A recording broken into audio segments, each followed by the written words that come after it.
a job during this COVID time. How do I again go and then find my dream job? I have this innate desire to know myself, whatever that may be. Quantum physics is telling us that there is an infinite field with abundance of possibilities and opportunities, and our observation collapses those possibilities into a physical reality.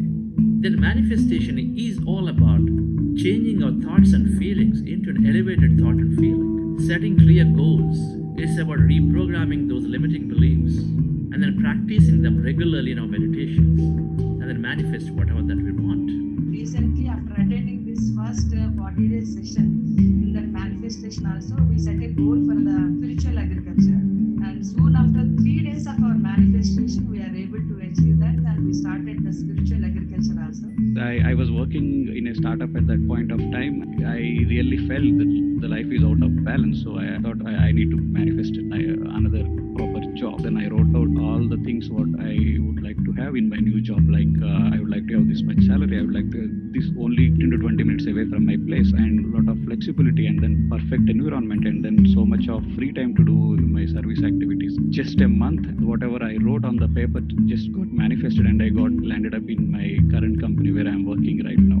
Recently, I've completed my 12th standard, and now I have got selected for Azure Patriji University in Bangalore. I could say that this is completely manifestation that has worked for me. The passion has to be so alive, the vision has to be so alive in us that we just leave the when, how much, and why to the universe. Let it happen.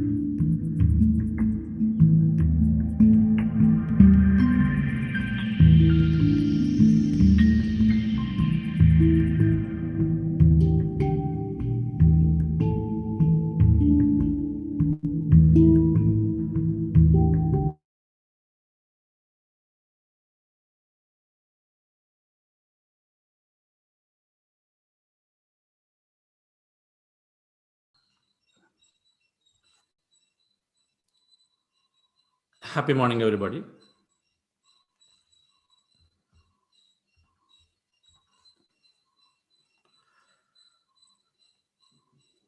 Great afternoon and evening.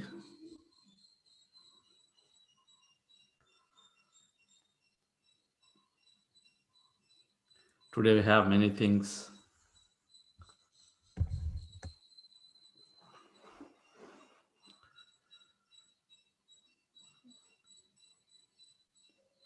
It's Enlightenment Hour with Patriji on Tuesdays. We are hosting, so Patriji will be joining on this bridge.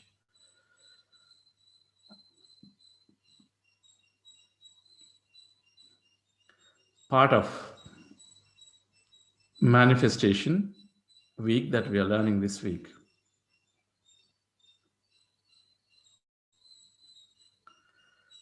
We've invited Master Shreyans Daga.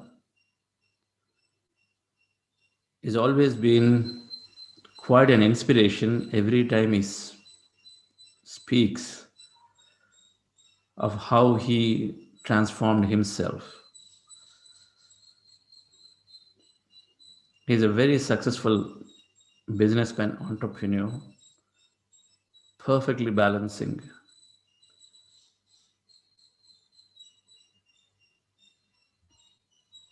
his spiritual life and outer life, perfect Buddha CEO. So he'll be there to share.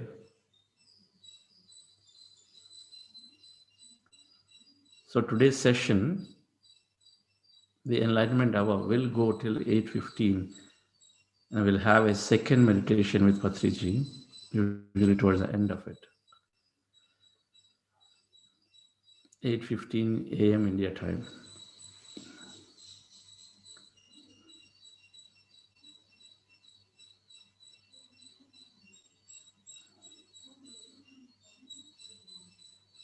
So hope you're able to catch at least a session on yoga, dispelling the myths of yoga.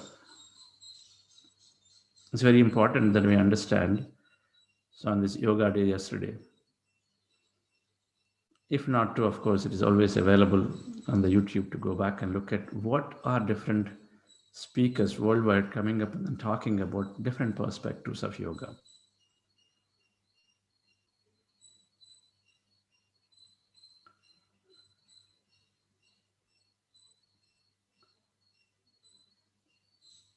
one of the three things that yoga is inculcating is recognizing that we have this unlimited power, that consciousness is unlimited, and so you develop the abilities to create what we want. And so that's manifestation.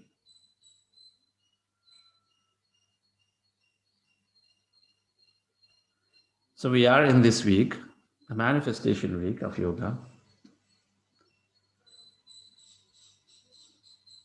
Yesterday we established in our week 3 program, if anyone joined for exclusively understanding manifestation, today a fresh welcome.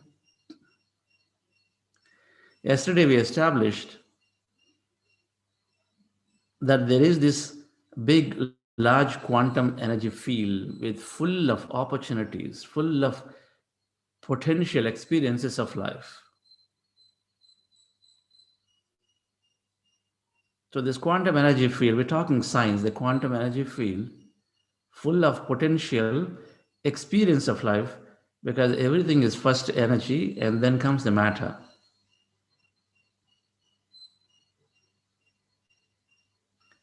So since we as individuals are already came into existence through some other mechanism prior to this,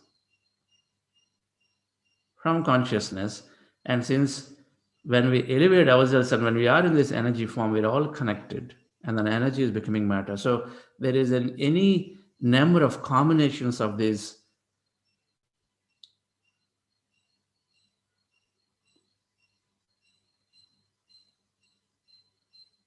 energy particles of our atoms. Any of these combinations become an experience. So everything is possible independent of what our current circumstances, physical circumstance that we know of is. That means even if the poorest of poor, I can absolutely still have the possibility of becoming the richest and richest like an Ambani. It's possible because it's an experience in the form of energy, it's waiting there. And of course, it is a common sense too that while we may not believe due to the programmed subconscious mind that somebody poorest of poor can become rich, we may not believe it because of poorest of poor subconscious mind, but those who made it will know that it is possible.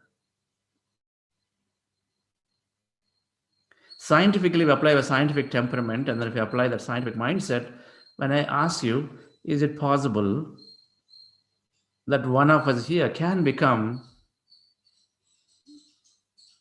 let's say,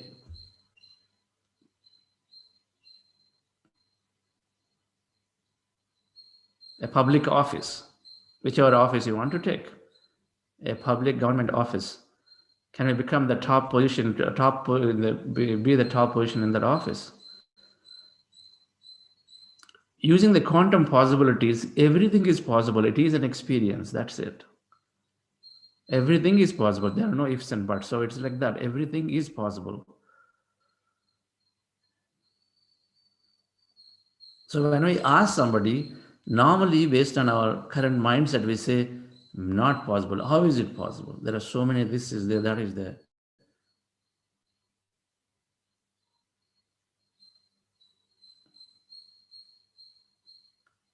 Anything can happen. If a tiny corona can change the nature of the world itself, that itself is an answer to say anything is possible. We cannot put our logic and say, and hence this is not possible. Because it is now corroborated with this quantum physics possibility that everything is there. So we are, now when we establish that it is possible, now there is no doubt about it. Now where is the doubt? What is stopping us from making that possibility happen? Is an observation. Observation is thought, and then further is said to be feeling and our environment. Our environment of people of places are constantly sending triggers into our mind, which in turn pulls out an older memory, an older belief, which is then telling us something is possible or not possible.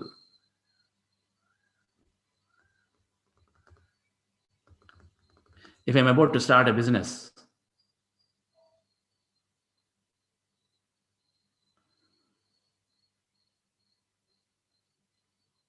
and if I had failed in the past, and so now this time I'm starting afresh. Now my environment of set of people, my friends, potentially my parents, past partners, when I'm casually having a coffee or having a lunch or dinner, they talk about, hey Chandra, be careful. You know, you failed last time, 2 times, and then it put you in a lot of trouble. This is all they say. They put you in a lot of trouble. Be careful. Don't take rash decisions. Don't jump to conclusions too quickly. While one may say that, another even more to say, why are you starting another business? Don't you know that you lost so much last 2 times or 3 times? Why are you starting? So this is the environment trigger. Those triggers will go in and deeply and then pull up those old memories. Suddenly they start pulling the memories out. So when those memories come out, then this doubt starts setting in. Our fear of losing, fear of becoming a failure in the eyes of relatives, in the eyes of friends, or the community. That fear will set in. When the fear sets in, then we stop taking risks. Then we start thinking, we start planning, plan B, plan C, we start doubting ourselves.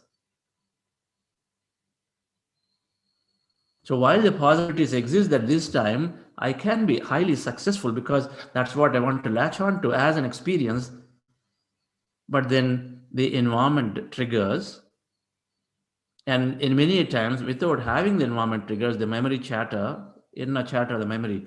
We talked about some of this in the week 1. That memory, that inner chatter, the moment we're starting business, as we're going around, suddenly something comes up and says, hey, mostly it is triggers. And you see an uncle of yours who gave you such a big lecture this time, the moment you see the person, then suddenly this thing pulls out, everything comes out. And says, will I be successful? I think there is a possibility I'm going to fail. That is the difference. When we talk about those possibilities which are in the opposite direction of what we want, then we are adding to the negative energy. On one side, first and foremost thing is this beliefs that set in. Now the beliefs set in because of this, some of these core emotions that are there. They call limiting emotions, which are driving several of the past memories out.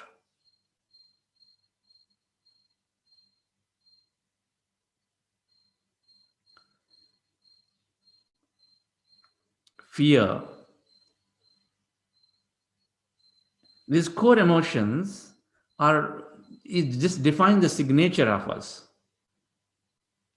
We said we all carry energy field around us. The energy field is constantly is defined by the what emotions we carry. There are two emotions, lower emotions, higher emotions. Higher emotions, of course, what we are doing in this in the heart elevation process are all higher emotions. But the lower emotions have a certain level of vibrational frequency, and when these lower emotions are carried around by us, and then naturally that is also triggering from people around us. What are the lower emotions? We project fear of loss, fear of failure, various fears, fear of looking bad. We project fear constantly onto our children, onto the colleagues, onto everybody. So fear is one core emotion which is triggering automatically others to bring out similar things, or because there is a vibration frequency which we're always influencing people around us based on what we are. A lot of parents project a fear into the children constantly. They deny, but then they constantly project the fear, and so the child does become fearful again. They project onto themselves, and they project, of course, onto the others. So fear, guilt, we carry guilt. We might have made some, we had some challenges, we would have lost money. I'm talking in the context of business, in the context of relationship. Many things might have happened. We carry guilt. Business loss, we couldn't repay back somebody, we carry that guilt. It is an experience. When you look at it as an experience, the problem is we are too attached to the material aspect that now everything around body, matter is decaying. So, but then we are attached to it. The decay happens, it's gone, so we have the suffering. It's an experience, and an experience is done. What do you do? We are this divine consciousness. We are doing constantly our best. And beyond that, carrying guilt that something, somewhere, some years ago we've done. So guilt is a fundamental core emotion that we are constantly projecting. When we are guilty, then the guilt is naturally is not letting us do things actually. It's constantly pulling older memories back. Now, all these core emotions are programmed into our body. Emotions are the chemical residue in the body, so they're there deeply in the body. The slightest trigger of anything from the environment, suddenly it pulls up any buried old memory. Loss is another one. Loss, separation. We feel we're going to lose our identity, so we always are loyal and then trying to be loyal under that because otherwise our identity does not exist by ourselves. It is a subtle core emotion, but we are attached to it.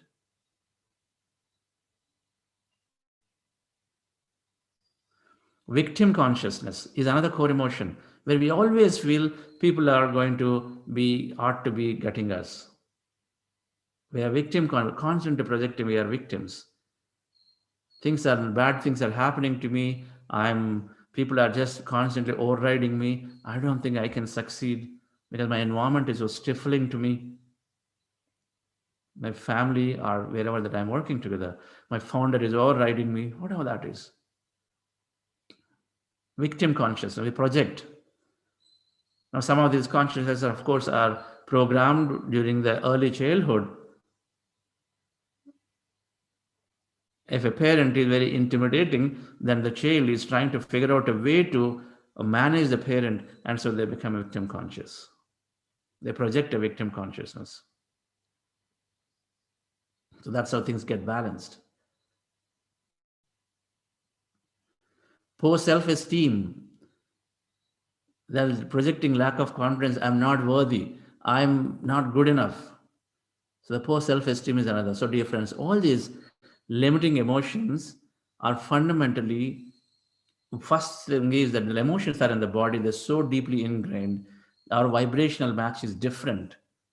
It is not into the higher vibrations because when you're in high vibrations, then we seem to be aligning, we're becoming coherent, not only in our brain, but also seem to be coherent with this universal mind. Our local mind, that Dawson Church seems to call in his book, our local mind, our individual mind, is also becoming coherent with this universal mind. When we are in higher vibration, when we are by default lower vibration, now when these core emotions is what we carry ourselves, we have to identify. Our newsletter will carry some of these core deep emotions. We must check, am I carrying that? Am I carrying guilt constantly? A father or a mother could not give adequate time and affection to the child because they may be career oriented. So they did not take care of the child when the child most needed their time in the first 7 years. It is a child requires fundamentally parents' love, most of the mother's love.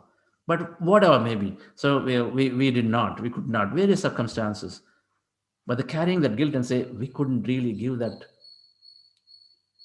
motherly love or fatherly love, it doesn't help. We carry that guilt. When the guilt is there, we project the guilt onto everything that we are approaching with. So we ought to look at ourselves. And then recognize that everything is an experience, nothing more. And so, of course, meditation is helping us overcome these limiting emotions because everything starts from there. The limiting emotions are constantly setting and creating limiting beliefs into our lives. An environment trigger, the trigger is immediately bring up that emotion in our body before we realize, because we said less than a second is all it takes to trigger off an emotion. So when a trigger comes, then emotion kicks in. And the emotion kicks in, then we are, of course, not in our control. Then it pulls up related memories, and so it goes on, the dialogue goes on in the brain. So the limiting emotions we must examine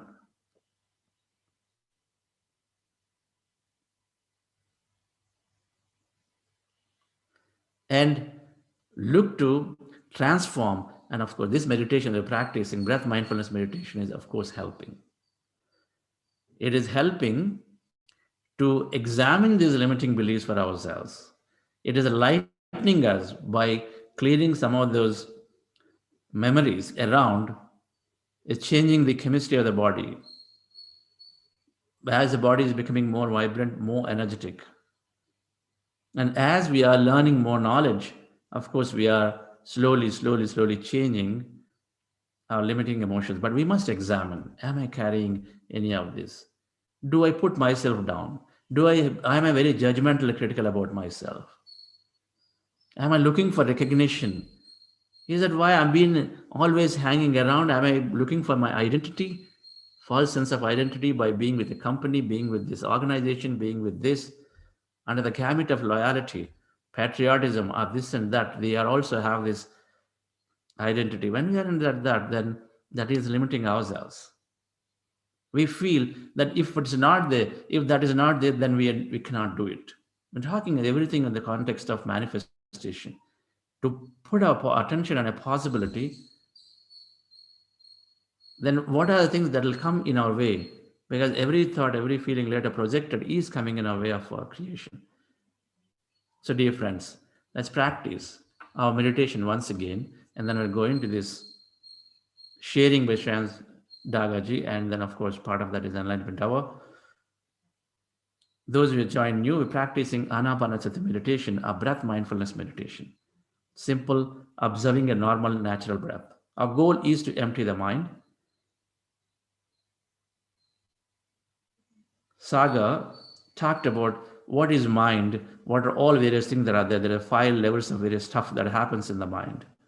So going is at a briefly we're saying thoughts and feelings are the mind, but this is further divided into many things. But we want to empty everything. So our goal is to empty the mind of all thoughts. And so as we do that, and slowly, we are removing unwanted thought, becoming emptying, so it's becoming is not becoming stronger. And then over a period of time, when you don't fire it due to the various process of meditation, then those unwanted thoughts are going away, unwanted memories are going away, feelings are going away. So with your eyes closed, specs removed, remove the specs, eyes closed, fingers into fingers, rest your hands comfortably in your lap, cross your feet at ankle. 3 things: cross your feet at ankle, fingers into fingers, resting hands comfortably in your lap, eyes closed. We observe our natural breath. At this point, in the middle of the eyebrows, observe breath is going in, coming out. When you observe the breath, mind becomes empty. When you observe the breath, our mind becomes empty.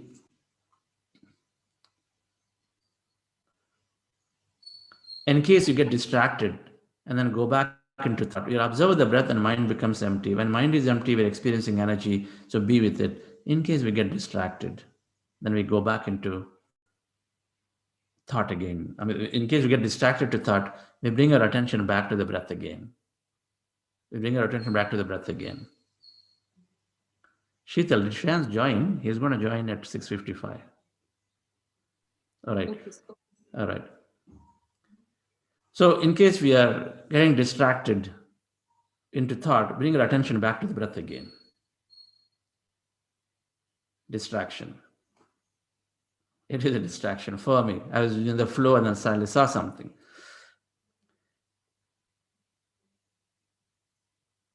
So we are practicing breath mindfulness meditation or anapanasati meditation to empty the mind to experience this greater emptiness consciousness. And then before going into this meditation, we're doing heart elevation process difference. Relax yourself, sit comfortably. You follow my guidance for this heart elevation where you're keeping your hands on your chest area and bringing up an elevated emotion from your life like love or compassion or gratitude. So with that, let's go into this meditation.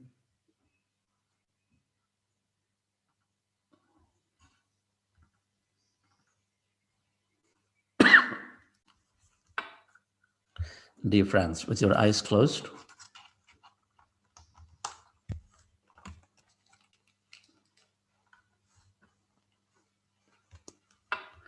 relax your body.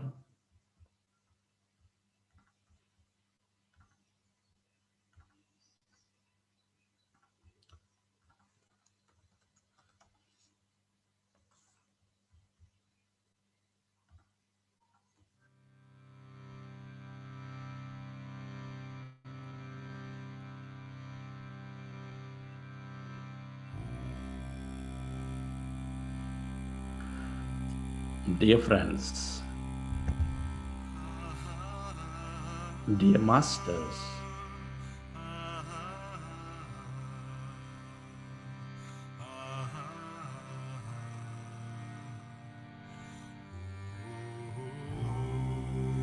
keep your hands on your chest area. Rest your attention on your breath and on your sacred heart. Take a slow, long, relaxing breath. And can you feel your beautiful heart?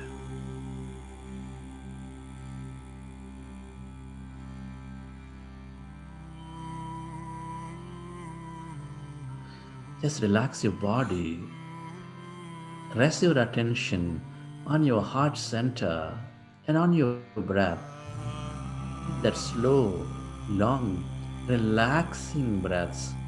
Feel the beat and rhythm of your heart. Your beautiful heart, your primary connection of your life experiences with its love, gratitude, compassion, joy, appreciation.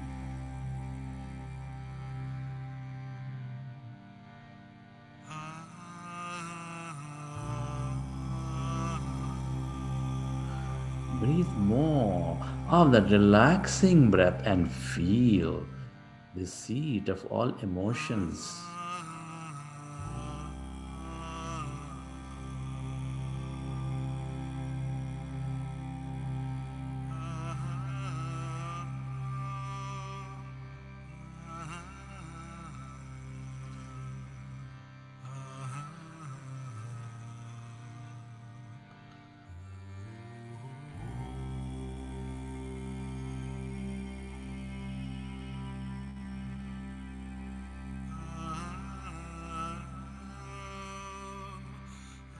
I want you to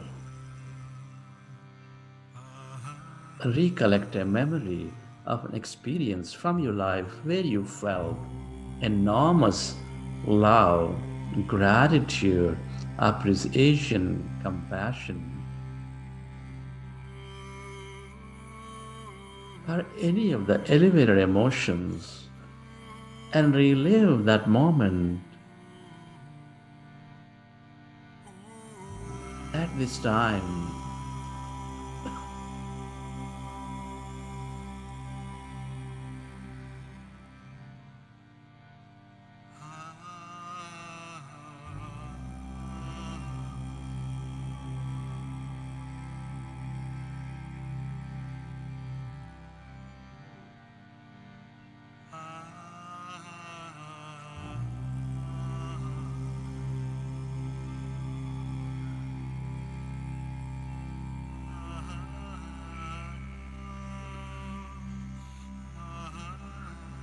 Relive that moment of love, of joy, of gratitude, and feel that energy inside of you, all around you.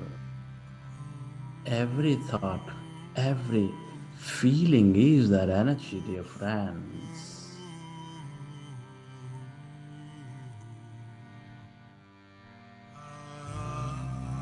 Feel that energy, relive that moment, and feel it. The more you experience love, gratitude, the more you become one with all things and everybody, the more we become coherent.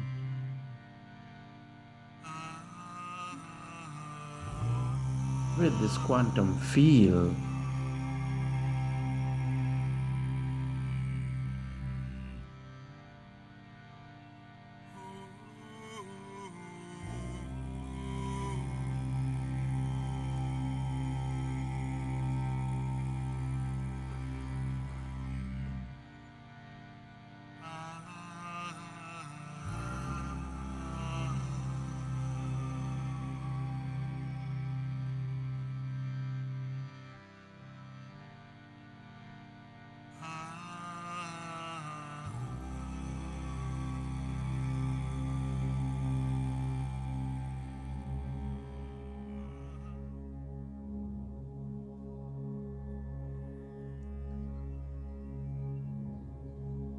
friends, let's go into breath mindfulness meditation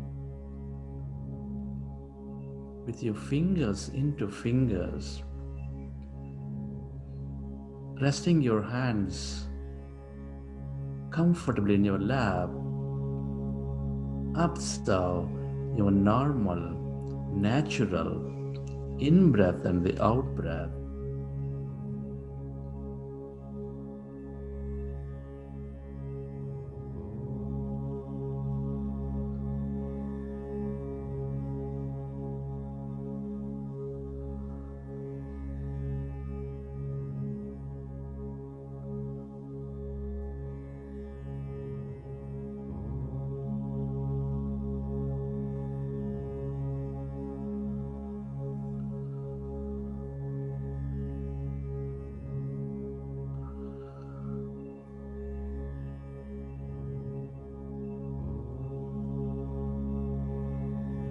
We are going into powerful group meditation.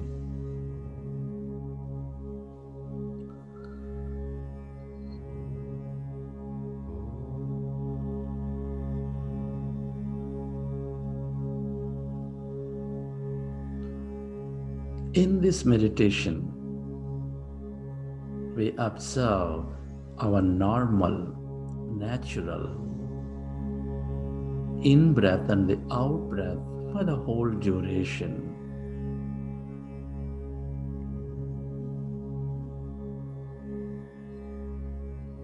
Our goal is to empty our mind of all thought.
Be with your breath.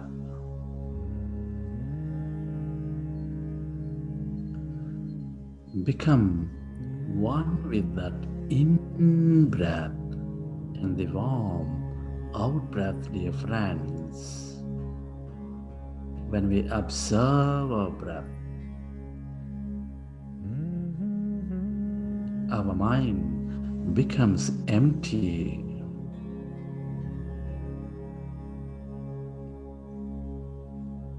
When our mind is empty,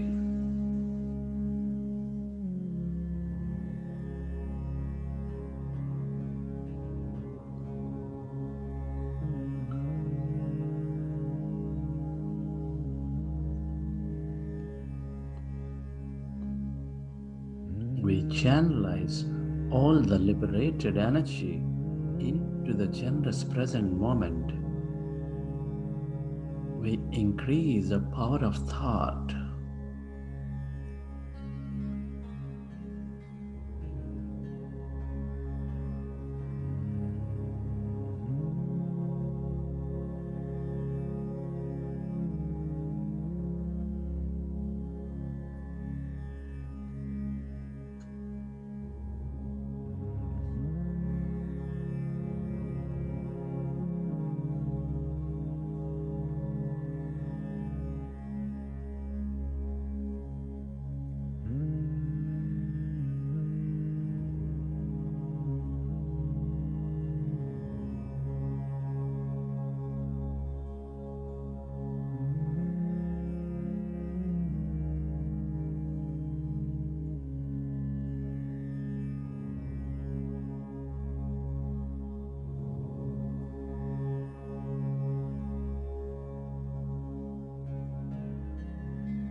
It is natural to have thoughts. When you recognize you are thinking, gently go back to observing your breath, dear friends. And slowly allow yourself to become empty of all thoughts in your mind.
Be with your breath.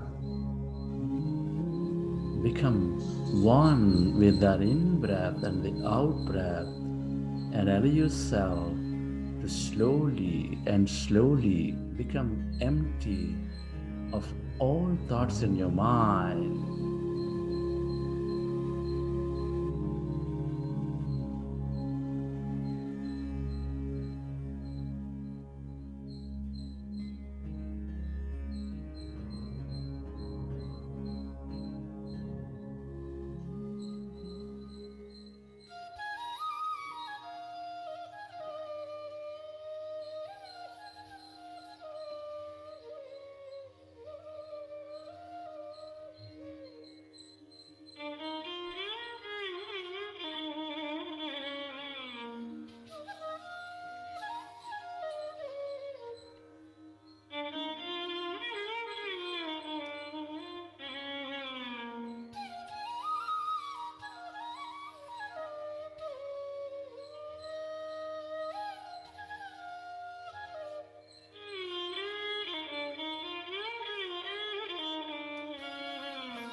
Allow yourself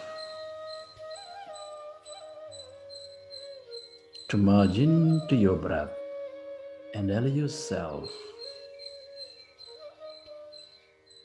to become totally empty of all thoughts in your mind.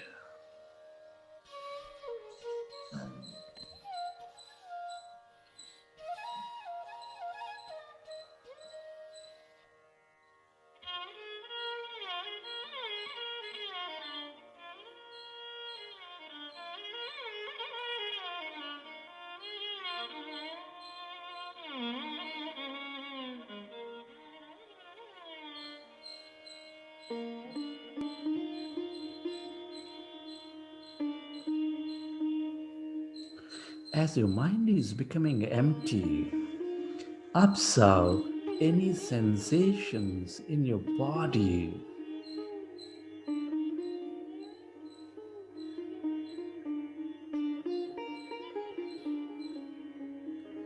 Can you become aware of that emptiness?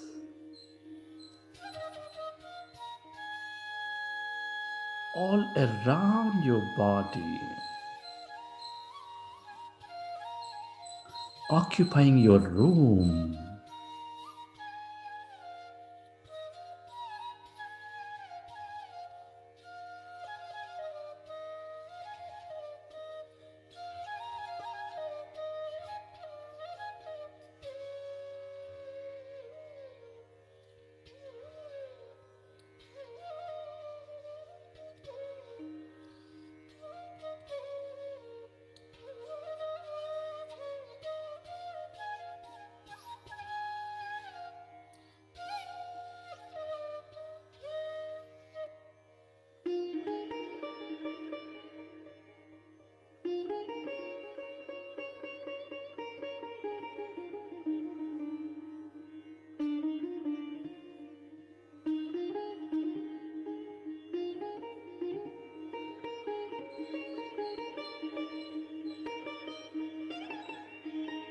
Observe any sensations in your body. Become aware of the emptiness inside of you, all around you, as you merge into your breath.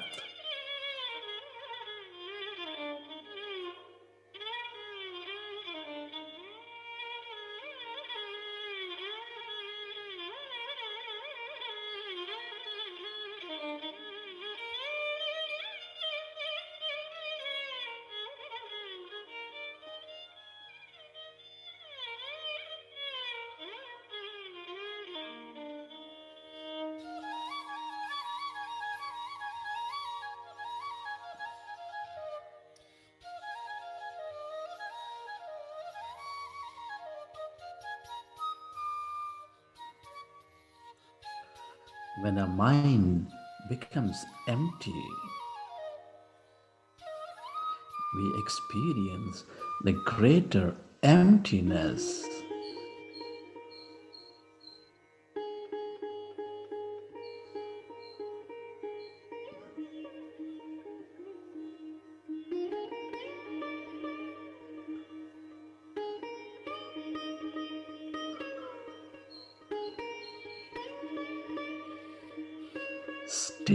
Stay aware of that emptiness,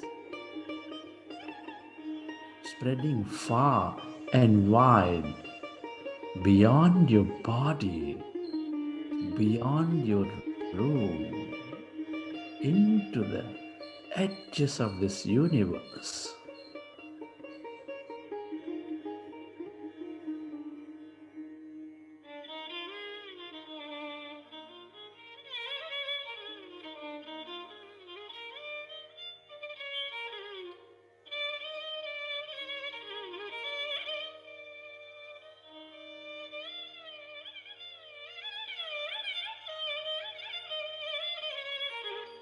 If you find yourself in thought, gently go back to observing your breath and slowly find that emptiness.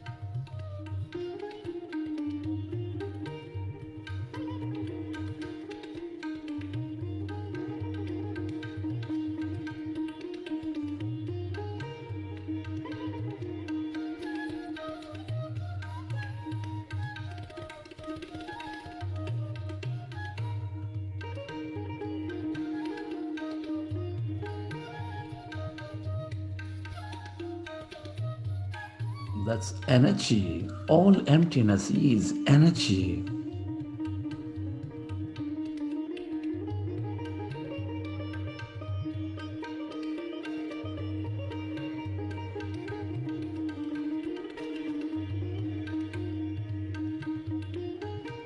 Allow yourself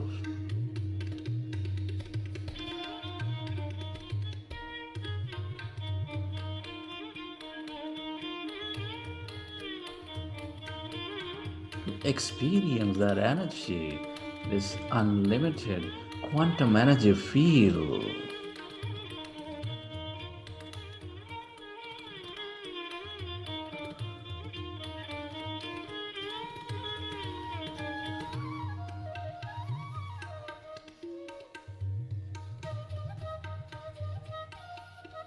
The longer you stay in this field, dear friend, the more you receive from it, the more you become of it.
Go deeper and deeper into the emptiness of yourself, dear friends.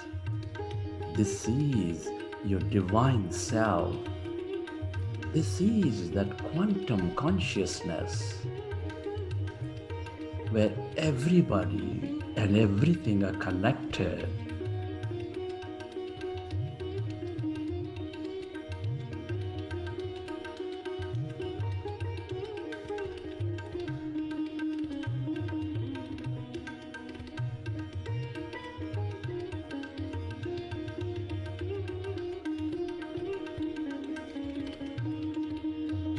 The longer you stay connected to this emptiness, to this light, to this energy, the more you experience your wholeness.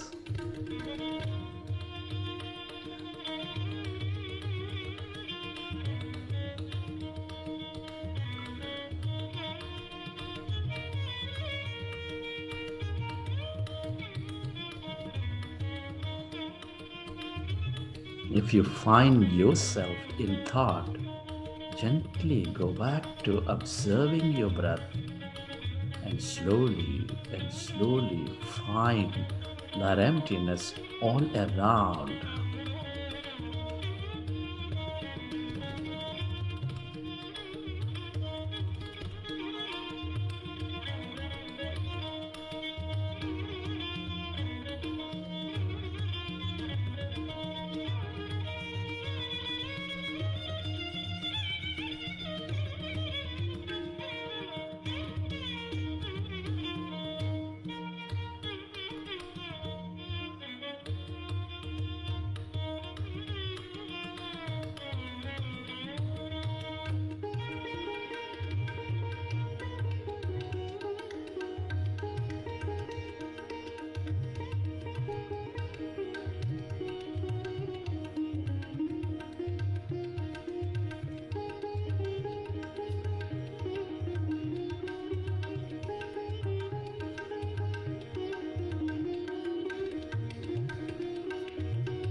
Go deeper and deeper into that emptiness of yourself, dear friends.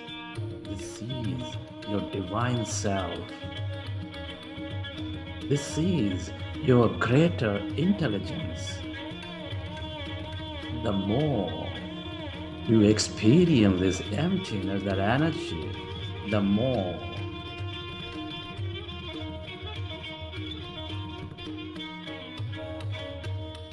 miraculous you become, the more open you become.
Friends, let's express gratitude.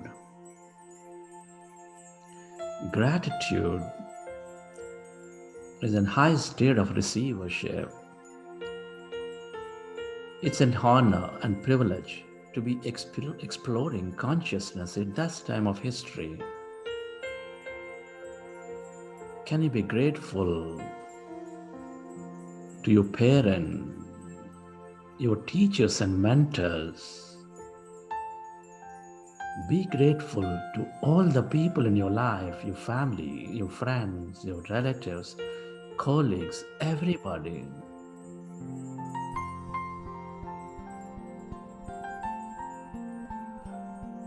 Express gratitude to this grand nature, the bird, the fish, and the animals, the places you visit, the things you use, the technology, our governments, our systems and companies. Be grateful to yourself and to this intelligent quantum field.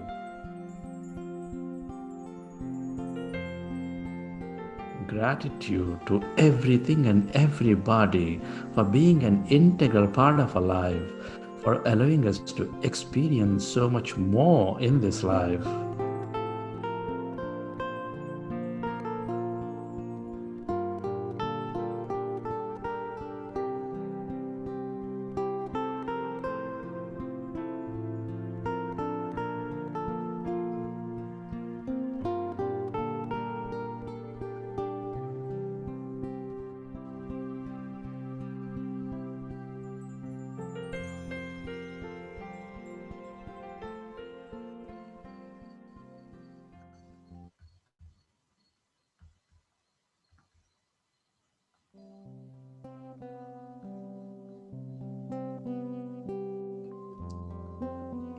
Relax, relax your body.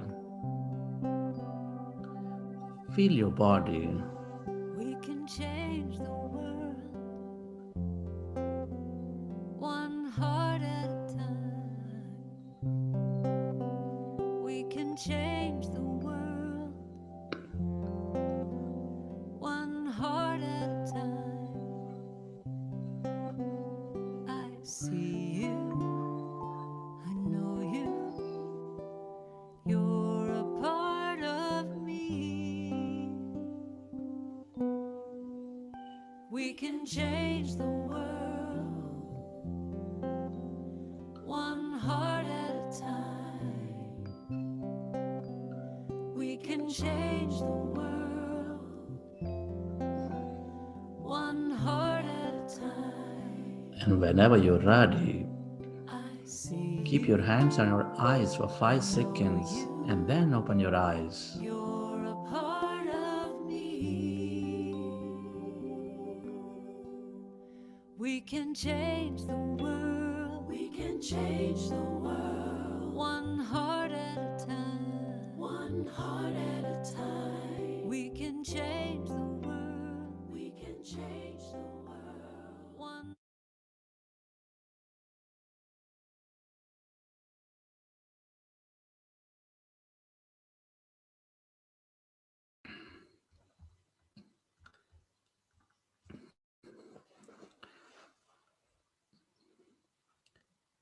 Okay, friends.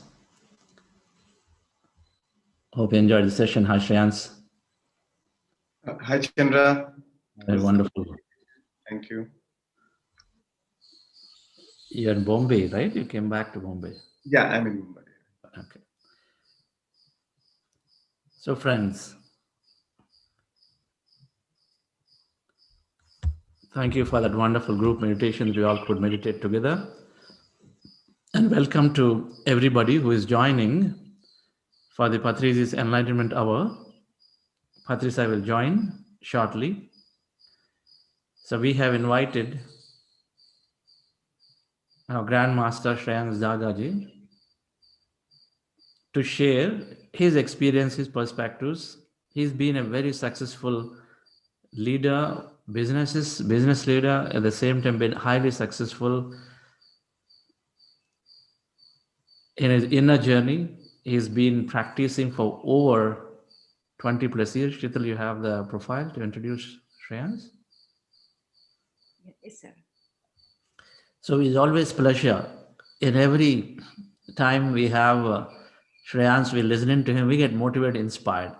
So we'll understand his journey. So request Shital to introduce Shreyans.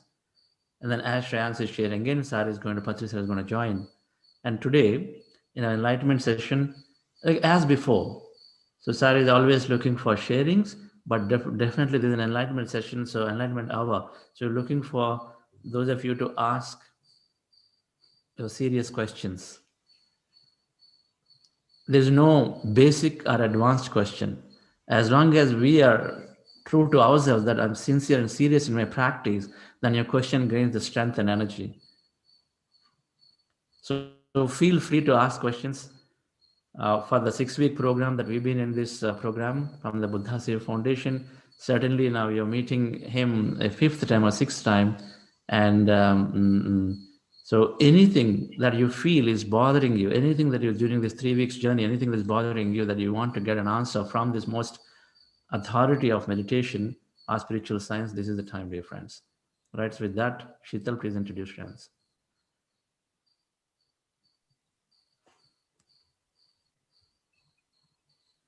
Hello friends, I'm very happy to introduce our guest leader today, Shreyans Daga.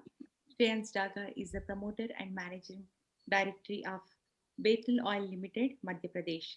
His life underwent a profound transformation after meeting Brahmarshi Patriji, founder of the Pyramid Spiritual Societies movements, and Dr. Newton Kundaveti, chairman of Life Foundation. He became one of the main pillars of Pyramid Spiritual Societies movements. He is founder, president of the Mumbai Pyramid Spiritual Societies movement and vice chairman and trustee of the Pyramid Spiritual Societies and Bangalore Pyramid Spiritual Trust.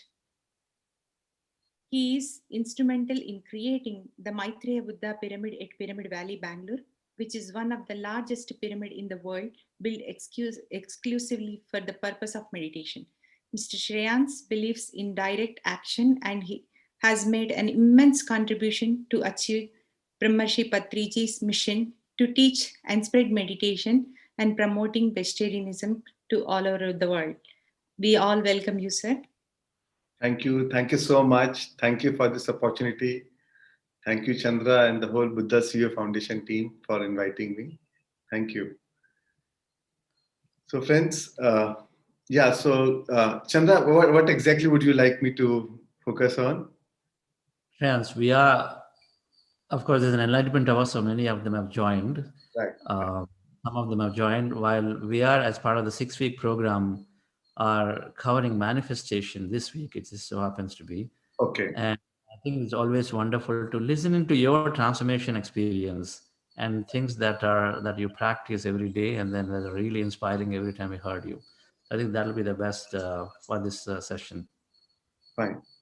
Sure, Chandra. Thank you.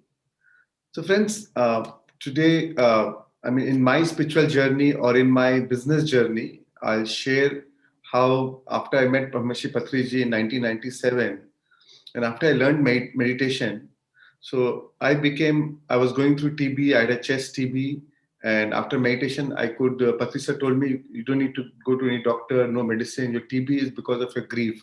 My father had passed away 6 months back, and that's why you got this TB now, and because you're going through grief. And hearing him, first time I did meditation with him, and I felt strong energy flowing into my chest. I had a chest TB, and then I felt so relaxed, so peaceful, that I got inspired with his words, and I decided to stop taking medicine. It was only 2 days before I had started taking medicine, and I thought that let me try and heal through meditation, and that's how my journey started. He said, if you meditate for 40 days regularly, you'll be able to heal yourself. And after 30 days, when I was due for my chest X-ray, when I got my X-ray done, my TB was completely gone. Now, that was just a beginning. TB was just the trigger. When I think about it, I thank the TB that it came into my life. Had it not for that, probably I would not have taken meditation so seriously. and maybe I would not have gotten into meditation. I would not have sought to change something in me. And but after the TB was gone, I realized that after 1 month of regular meditation, meditation became a part of my life. I could not start my day without meditation. I can skip a breakfast, but I can't skip meditation, because I started everything after every time I meditate, I started feeling so good. And you all have been meditating now, so you can all relate. And so I found the key to happiness. We keep looking for happiness outside, or fulfillment outside, content outside, or everything what we do in our life is for an emotional payoff, right? If I achieve this, if my business is doing good, then I'll be happy. If my relationship is good, I'll be happy. If my health is good, I'll be happy. Everything at the end is happiness. and and the beauty is, while we continue to do what we're doing outside, but if we can combine it with meditation, then the happiness becomes much more fulfilling. And then also, we're not dependent on the condition outside. So when I go into meditation, I was able to, I realized that whatever I was thinking, I was manifesting in my life. And I was wondering why this was happening.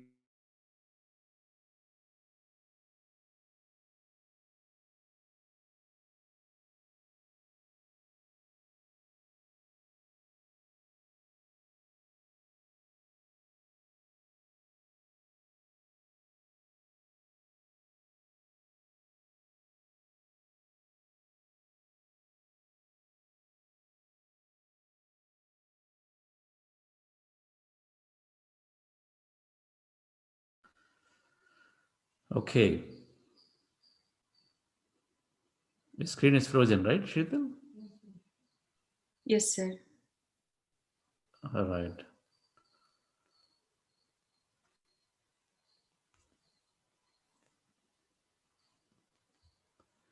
And she's going to come back.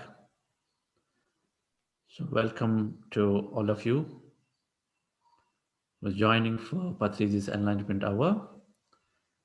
Is joining anytime. Gentle reminder, when we're asking questions and when Sa starts answering, we can become a lot more mindful in waiting to have him finish completely. A lot of times we say, and then we are in our not anxiety, in our enthusiasm, we try to cut and then try to speak. That is mindful listening is also. So please do remember that, limit that point while Sar is answering. For that matter, if anyone is answering, that's the only time we receive fully. We are hearing to Mr. Shreyans Daga's experience while waiting for Patriji to join.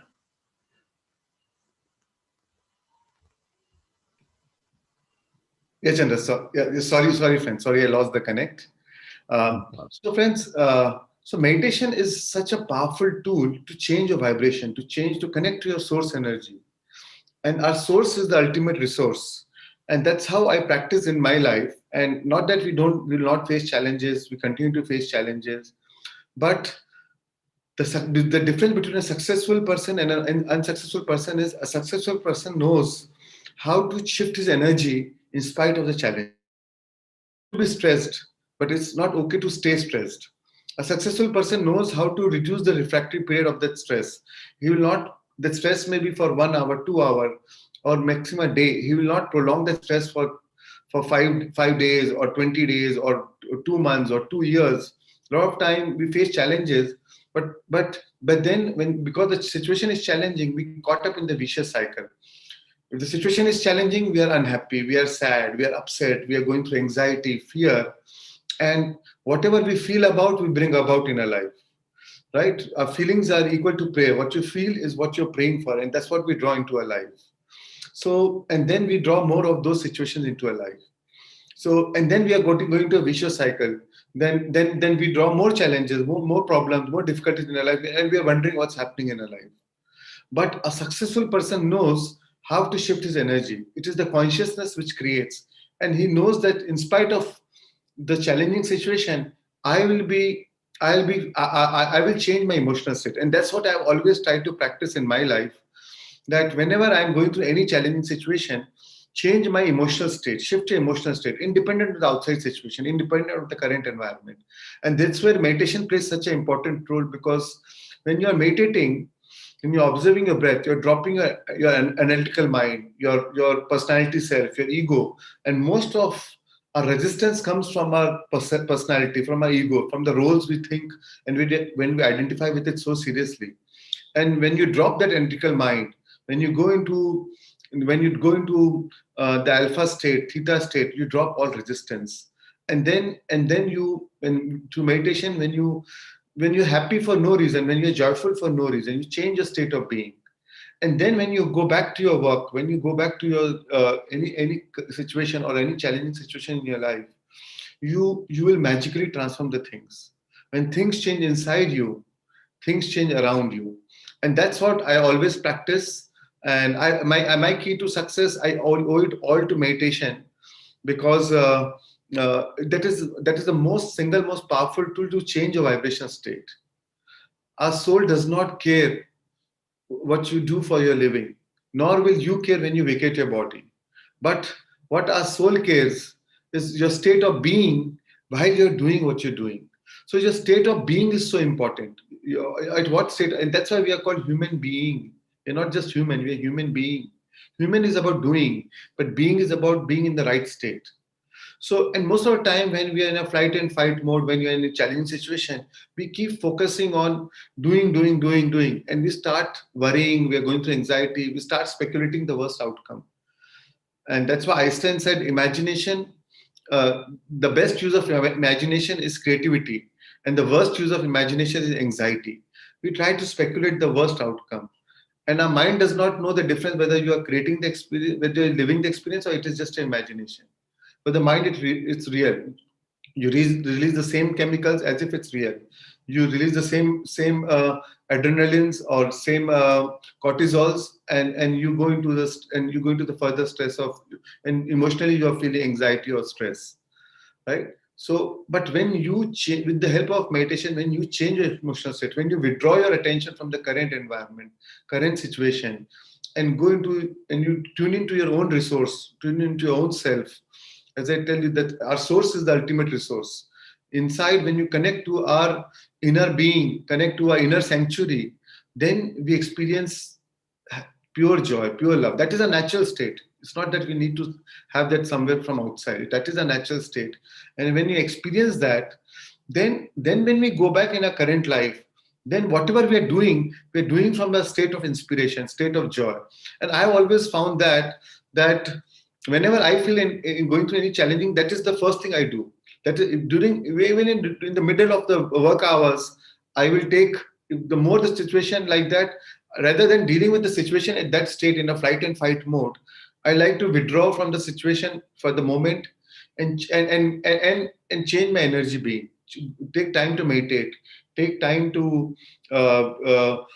center myself, and then deal with the situation. So, friends, one key lesson is change your energy. When you change your energy, you change your destiny, and then life is then that's how you draw synchronicities into your life. You'll be at the right place at the right time, meeting the right people, and then you feel you are so lucky. The world will call you lucky, but I think the key is changing the energy, and the best tool to change your energy is changing your is through meditation. So I think that is very important, friends. And another thing which I would like to share is always keep room from the unknown. In business, we try to plan things to the T. Every day we are so busy, and true richness is actually emotional richness. And always keep room for the unknown. Don't plan your day. Don't fully plan your day. Keep some room for the unknown. When you're changing energy, when you're shifting energy, you make room for the unknown, because unknown is a field of infinite possibilities and infinite potentials, and that's how you draw synchronicities or serendipities or meaningful coincidences into your life. And when you are always busy, because you don't trust the unknown, you always want to be planned, and that is not the way the life goes. So be in a flow, be spontaneous, and then meditation is a great tool where I realized that we don't need to really work so hard, because we are always trying to work from this three-dimensional state of being. And I like to always work more from a change the dimension. We are all change. The journey is not horizontal. The journey is vertical.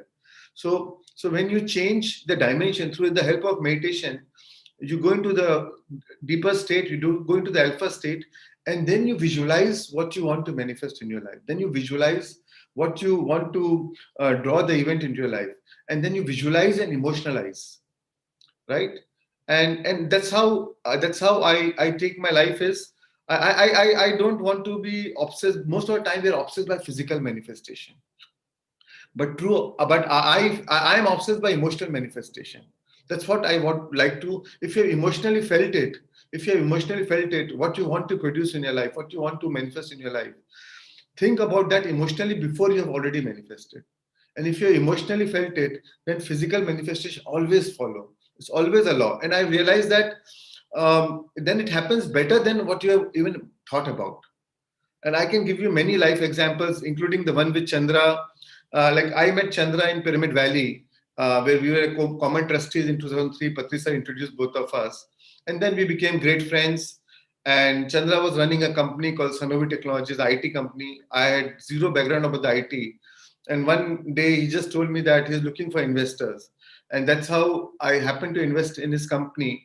And uh, and our connection was only meditation, but because of meditation we had trust.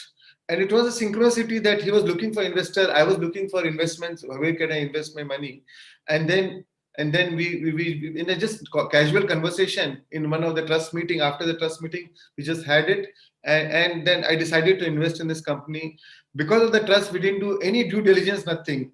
We on that day itself we decided the valuation and we invested it. So and then we were able to then we could sell the company to like IBM with 5 times 10 times more valuation than what I invested in 5 years. And that was, it's not about and all through we went through a lot of challenges, but both of us made sure that we don't we always keep the high energy, high maintenance, uh, high vibrational, be in a state of high vibration. And through meditation we could do that.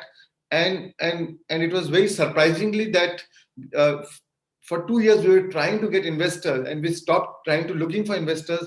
IBM came by themselves and said that we want to buy your company, and we could sell the company. So, and it was I was wondering, I mean how the universe has its own plan. And the valuation we got was much higher than we thought about. So the universe always, if you can maintain your high vibration frequency in spite of the challenges, then the universe always gives in most unexpected ways. Because we always think from the analytical mind, we always think from the box. I want it, and I want this, and I want it only this way. But when you surrender, when you trust the process, when you then the universe will give you in most unexpected ways better, because the universe from the higher mind, the higher intelligence knows 100 different ways to give you what you want in your life, in the fastest way, in the shortest way, in the best way. So you have to trust and surrender to the process. Our vibration always precedes manifestation. Our job is always to, in spite of any challenges, any situations, just maintain a high vibration, high frequency. And that's what, it's a very simple thing. And meditation is a great tool for that. So it's a very simple thing that we follow in our life, that I've always followed in our life.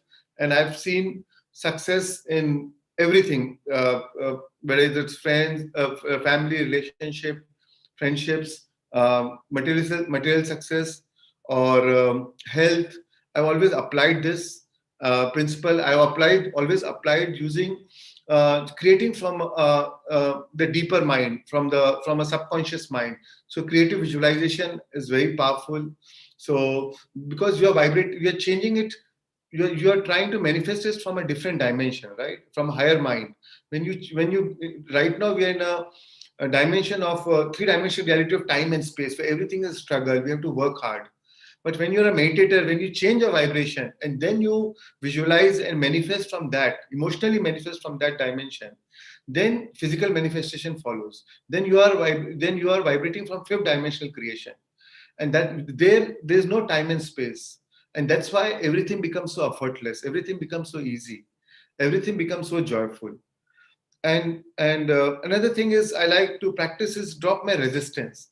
Whatever challenges, whatever situations, whatever problems or contrasting situations, drop all the resistance. Just ask the universe what is in it for me, what is the lesson I need to learn. Every problem lies with its inherent opportunities, and potential is always bigger than a problem. So trust that what is the opportunity in this, what is it that I need to do differently. So that is how I always see any challenges. And friends, a lot of people think, oh, if you're meditating you will stop getting challenges. I don't think so.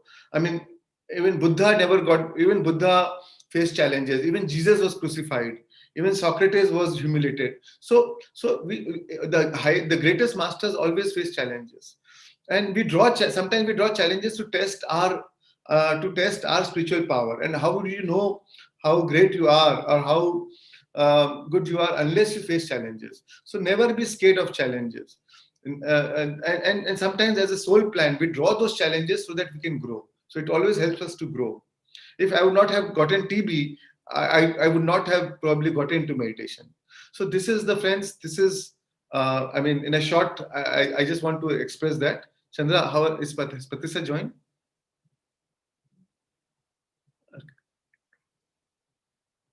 Sir, so yes, Sir will be here in a couple of minutes at a time. I think this is a good summary of Shreyansh Daga's experience. We are very close. He said, every time he makes these things, then he's practicing them, right? Maintain a high vibrational frequency. Keep some room open. Don't fill up your calendar fully every day. Keep some time, because anything unknown, unexpected can happen. The universe has its own plan. Or this high vibration state, even in this mind to matter we're talking about, when you maintain high vibration, then we're becoming coherent with the universal mind.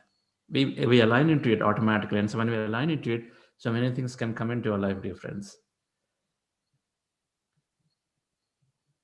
Shreyansh is, of course, some of you know, and then many of you do not know, he's doing some deep workshops. And so for this weekend, on behalf of the Buddha Foundation, we're organizing a 3-day workshop. While we are in the current 6-week manifestation weeks, we're organizing a 3-day workshop, 3 sessions, starting this Friday evening, Saturday evening, and Sunday morning India time. So 3 sessions on abundant living, furthering the concepts that he talked about just now. He's going to talk about abundant of health, just by maintaining high vibrations, how you can gain that perfect health very scientifically, and then deep-rooted breath work, and also abundance of relationships. So there are 3 sessions we're organizing this weekend, everything within the context of manifestation. So thank you, Shreyansh, Thank you for giving me the opportunity. Thank you. And I'm looking forward for the weekend workshop. Super excited. Yes, absolutely. I think there is a 7-day program that you did with Pari. And so now you're doing this 3-day specific on these 3 topics of health and relationships. And then as we build up more around this manifestation, of course, we'll also ask Patriji some more to elaborate on manifestation as joins anytime. So thank you, Shreyansh, for your sharing. Thank you, Jim. And if anybody hasn't done his program, must do at least once. And the breathwork that is organizing every Saturday now, there is Anapanasati meditation is the core, right? And then every now and then we are doing these special practices whether it's breath work, whether maybe it's in energizing our energy centers, or maybe we're exploring various aspects, and then they do have significant impact to our health and body and our consciousness. When you do breath work, there is a significant shift happens. When I did rebirthing breath work with Leonard R in the year 2005, that is a shift for me that time. Significant, profound transcendental experiences that I had.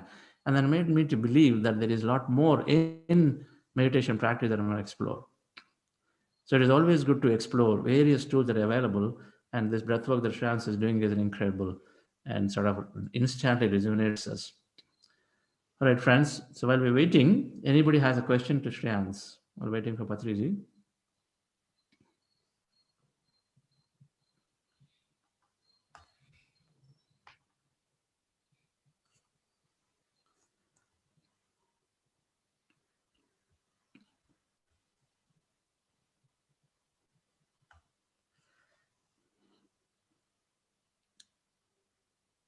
Any questions? Someone may just raise your hands and you can ask.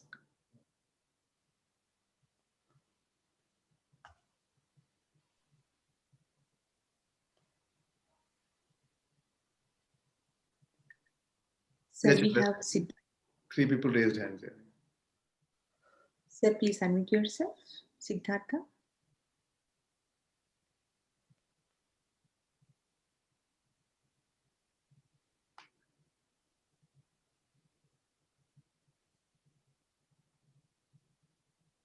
Siddhartha, please unmute. Yeah. You can go to next, I think. Okay, so we'll go with the next participant. Lakshman sir, please unmute yourself. Thank you, Sriyan sir, for your wonderful insight and that you've given to enlighten me. I have a question. I am an epileptic person and have been taking medicine for last 30 years and still undergoing it. And with your manifestations and your presentations, what I felt is, and with Chandra sir's presentations on limiting emotions, on victim consciousness and a poor self-esteem, I felt that the right time has come for me to feel myself that I should do away with these limiting emotions and create my own manifestations that could relieve myself from this the feelings of guilt within me that I am uh,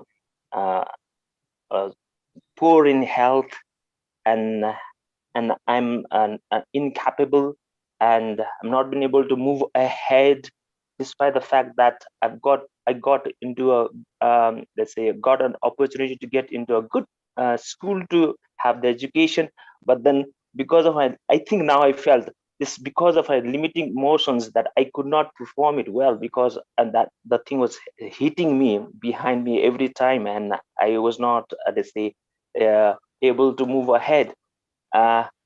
This manifestations, I think, uh, towards positivity would help me and people like me who are victim conscious will be able to come out of it because through this meditations. And thank you, Chandra sir, for these wonderful sessions, and thank you, Sriyan sir, for your wonderful insights on um, the term that you used was situation challenging, which creates difficulties, and then we have to come out of that to bring about change in oneself. So if I change myself within inner self, I think outer world will change. So in this regard, I just want you to boost me up and the people like me, yes, so that I could do away with my medicines and be free out of it, and then have a better feelings and better uh, life like other people who are not having medicine. So can you just one more time uh, give a word on this part, how I could actually get out of my victim consciousness? Sure. So don't focus on victim consciousness. It's just focus on the emotions which you want to be. How would you feel if you're already healthy? How would you feel if you have no epilepsy? If you think what is your highest state of true health, and visualize that true health and feel it as if you're already there. Feel it emotionally as if you're already there through the help of meditation. And once you feel it, once you're able to feel it, then you're going to change neurologically, you're going to change emotionally, you're going to change biologically, you're going to change epigenetically, and that's how thoughts become things. So just feel it. And feelings are the key transformation for change. So it's just seeing is not enough, just positive thinking is not enough. Positive feeling is important. Once we align the positive thoughts with the positive emotions, that's when the magic happens. When you're thinking, you're in an asking mode.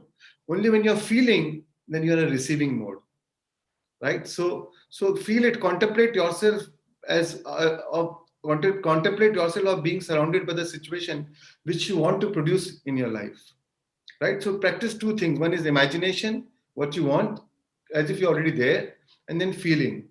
Imaginal acts become facts. Feeling a state produces that state.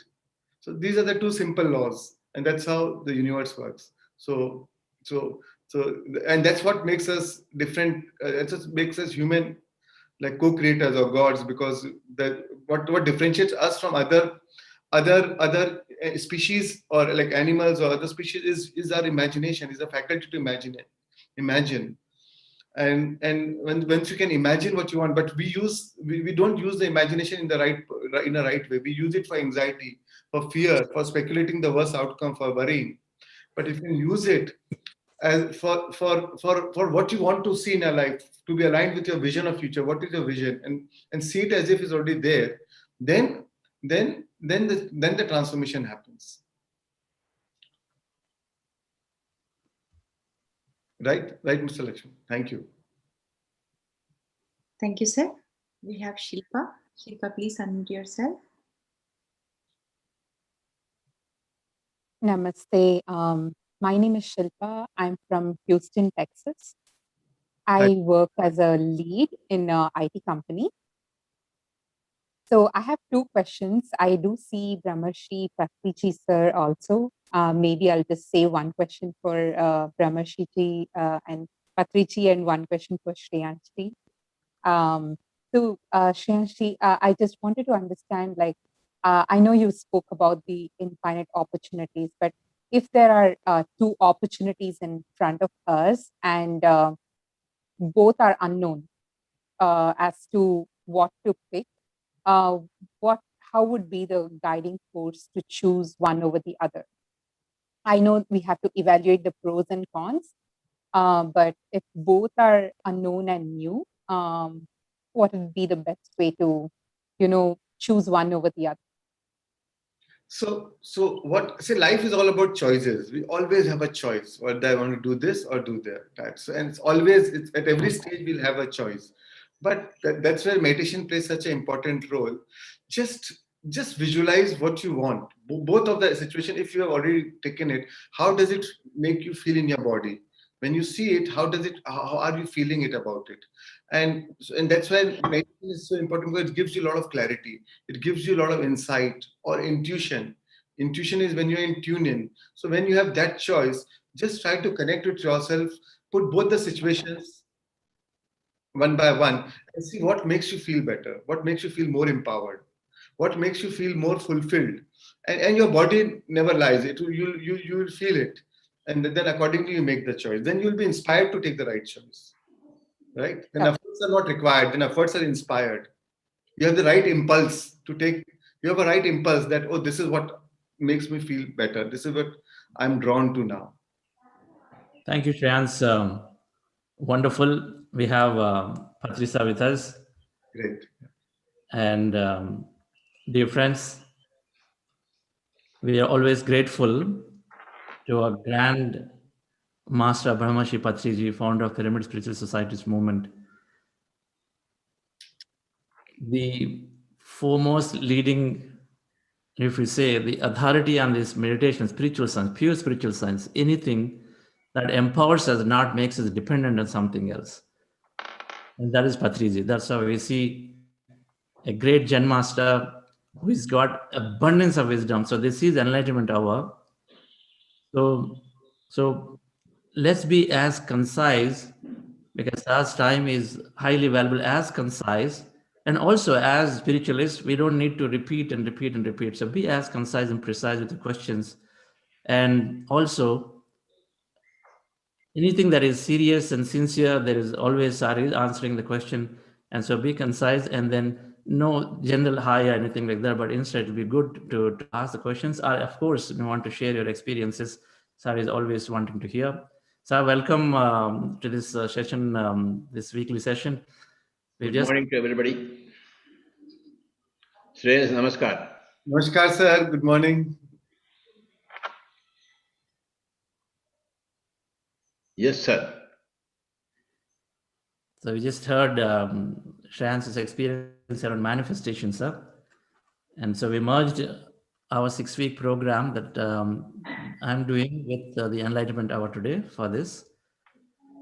So while on the topic of manifestation, if we can give a concept around manifestation, once you said manifestation is accessing the infinite power of soul and utilizing the infinite power of mind. Can you elaborate that, sir? I learned everything about manifestation when I heard from you, your thoughts create reality in the year 2002. Started with that. Yes. Manifestation is the activity of the Prakriti. Intention is the activity of the Purusha. Whatever is the intention of the Purusha, the Prakriti manifests. There is a huge mechanism, Prakriti. Very big mechanism, which transforms every intention of every Purusha, every Atma into a physical reality, a physical expression.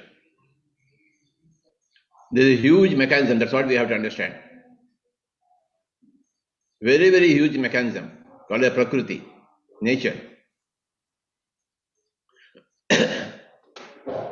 And there is a big angelic kingdom which helps in this process of manifestation of every intention, every intent of every Atma. Every intention is respected in the nature.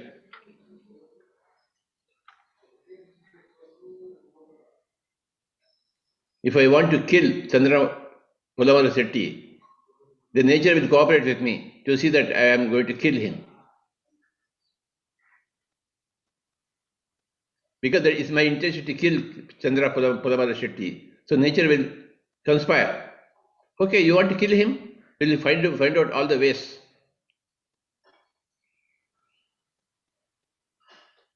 So nature will assist in me in my intention.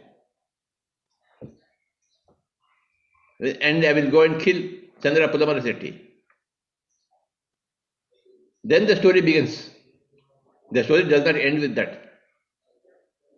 The consequences of my killing Chandra, then I have to face.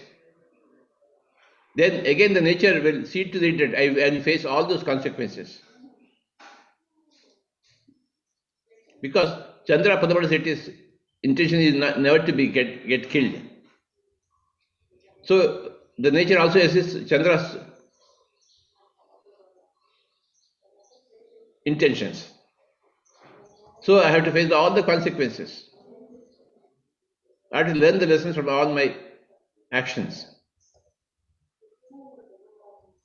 So you can manifest whatever you want, but the consequences of those things are there always.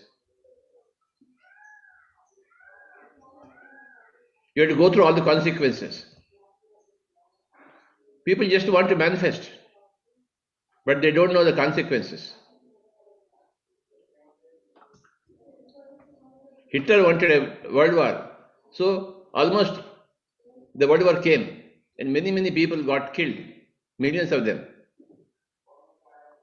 But then the intentions of the whole world are respected, and the world war ended, and Hitler got killed himself.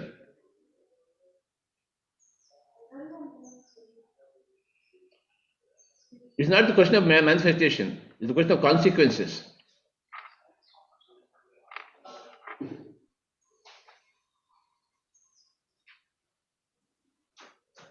We have to think of the consequences. Okay, I want a lot of money. Okay, money will be manifested, but what are you going to do with the money? How are you going to handle the money? The moment you have a lot of money, somebody will come and kill you and get that money. The consequence is that you are getting killed. You don't see that consequence. For me, the word consequence is more important than manifestation.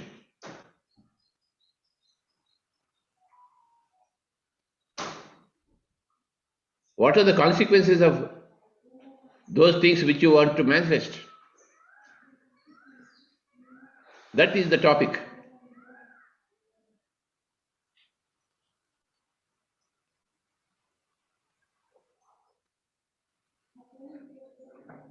You build a big pyramid. You want to manifest. Okay, people will come. Then how are you going to feed them? How are you going to treat them?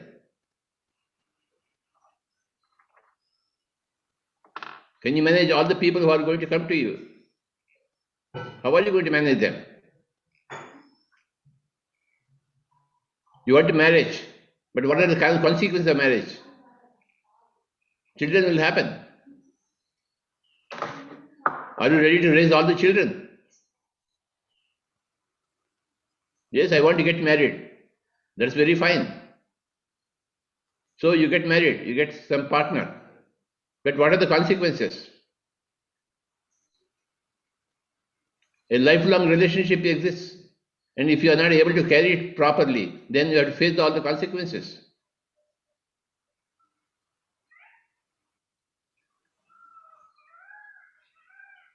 Law of karma gives you a clear picture of consequences.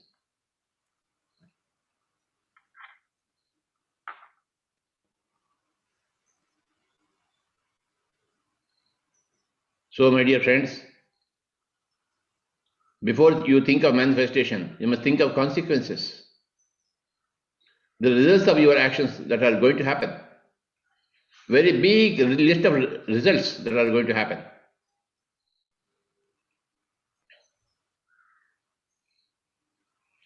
You can manifest whatever you want to manifest. The nature will help you. All the gods will help you. Because you are a god. And your intention is the intention of a god. Everybody, the whole universe will conspire to see to it that it is manifested.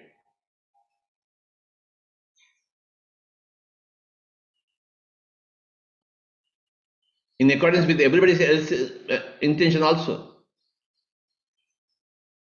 You are not the only person intending something.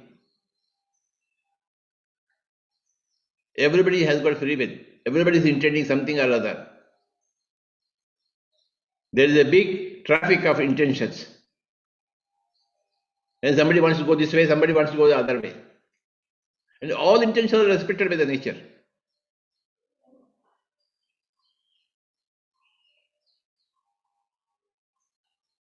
You are not the only VIP here. Everybody is VIP in the scheme of things.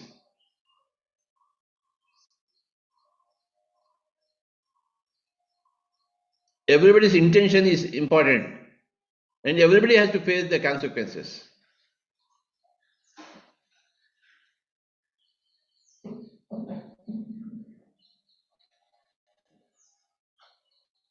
Yudhishthira wants to play the game of dice.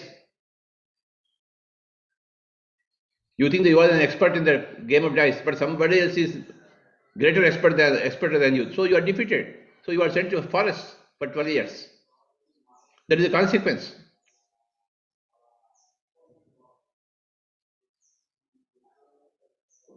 So, because you played dice, because you lost, you are sent to 20 years forest.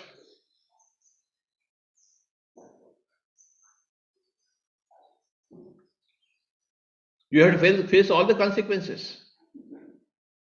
That is the name of the game. Manifestation is very fine, but what about consequences?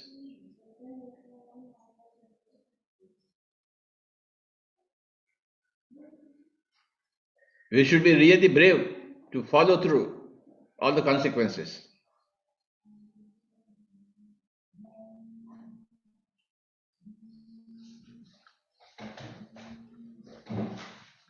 These are some of the principles, but when it comes to a given example,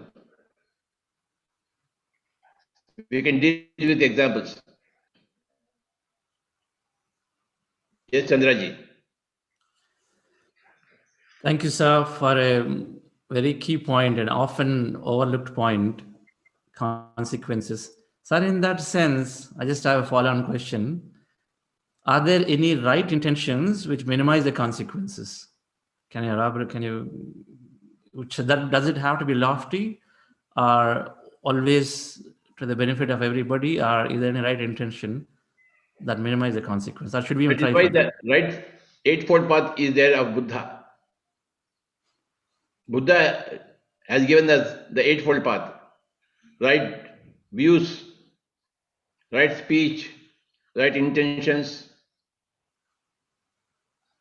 right desires, right way of living, right way of concentration, attention, right way of meditation. All these 8 points have been Ashtanga Marga given by Buddha to help you to choose right desires, to choose right intentions, so that the consequences will be right. This is where Buddha comes with Baba. And that's what we are all following, Buddha. Buddha's 4 noble truths and the eightfold path gives the whole map, road map for every person. So what kind of things do you have to manifest? How can you manifest? And what are the consequences? Everything has been mapped out by Buddha. And we are following the Buddha. PA system is following the Buddha to the best of its abilities. So what is the eightfold path? Right views. Samma Ditti. And right decisions. Samma Sankalpo. Right action. Samma Kamma.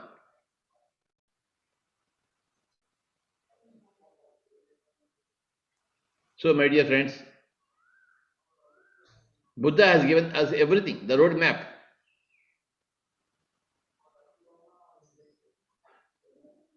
Of the consequences and how to avert unwanted consequences. So Chandraji, Buddha is the answer for your question. Buddha's eightfold path is the answer for your question. Eternal question and eternal answer. Yes, Swamiji. Yes, sir. Thank you. Yes, sir. The right intentions are there from Buddha, Ashtanga, the eightfold paths. We will study that. Right intentions, right views, and right intentions. Yes, sir. Yes, dear friends. Anyone would like to share or ask question? You may raise your hand. So I will take some questions or anything, experiences. Whatever you say, Chandra, your intention shall be manifested. Okay, sir. Quite open today. open for this enlightenment hour. We'll take as it goes. Yes, Naman Panth. And those of you asking questions, to be really good, please have your videos on. We all are looking beautiful on this morning, so no problem. Hi, Naman. Hello, sir. Good morning. Good morning, Chandra, sir. Thank you so much. Sir, I have a question that if you are living in the quantum world where the possibilities of happening any consequence is infinite, how do you, and you can't imagine all the consequences that of the manifestation that you are doing. So how do you leave room, or how do you accept, like, how do you deal with this when when the possibility is infinite for anything to happen? Naman, once what happened in a forest, one centipede and one frog met with each other. You know a centipede, many legs, and a frog, 4 legs. So both said, hi, hi, good morning. Then the centipede said, I have a question. Hey, frog.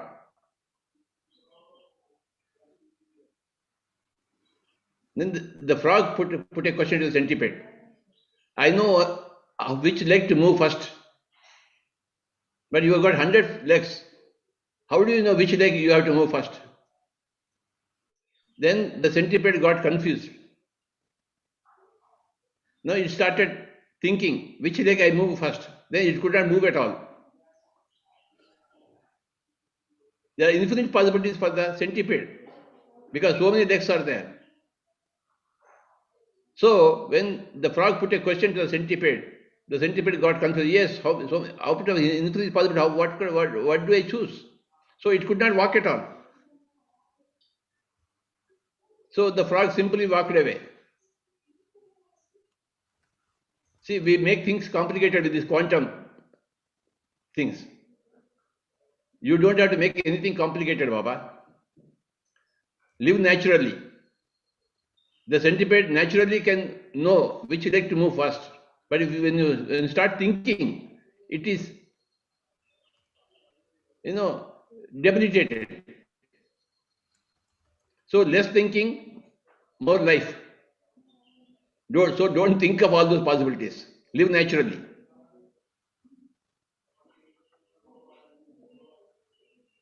The story of centipede and frog is very, very relevant for your question. Don't tax your mind much with infinite possibility of quantum. Oh, quantum life. It's a very fancy word, quantum word. Very, very fancy word. Don't fall for fancy words, Baba. Live naturally. Whatever your heart tells you a given moment, just do that. Without thinking, without analysis. The centipede began analysis and it couldn't move at all.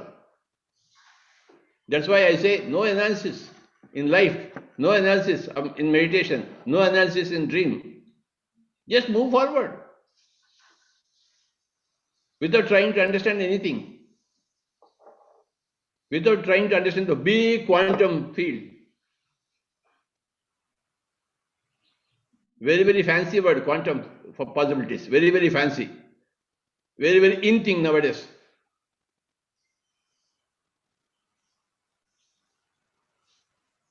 I know how to do whatever I want to do just like that, without any thinking. You follow the non-quantum word of simple intuition. Okay? Namanji. That is wisdom, Yes, sir. raw wisdom. That is raw wisdom. Yes, sir. Thank you, sir.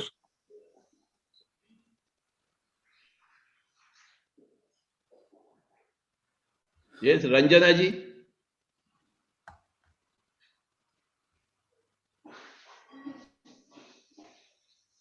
Pranam Patriji.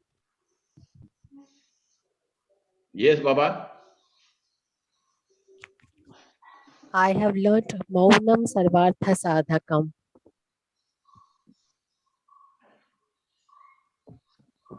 Yes, repeat. Maunam Sarvartha Sadhakam. That is what I learned. Okay. And my relationship issues are resolving on its own. I took initiative and things are getting better. I have to thank all the masters, all the angels involved in this meditation journey of mine last 64 days. And you have been a guru and I'm following you, and I'm thankful to you from the bottom of my heart.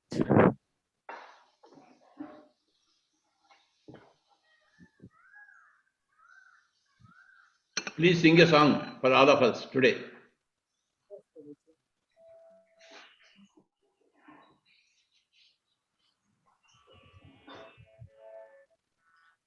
I am a music lover.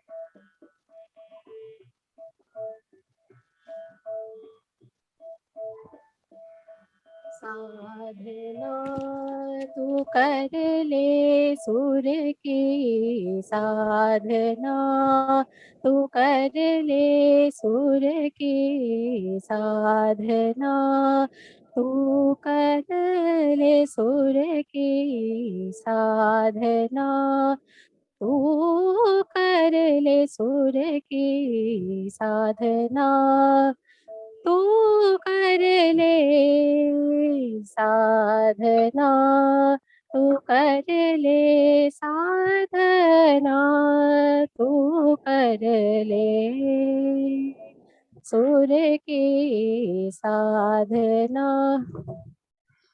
सुर की साधना, तू कर ले सुर की साधना, तू कर ले गुनी जन के चरण चित सो धर ले, गुनी जन के चरण चित सो धर ले, सुर की साधना तू कर ले साधना,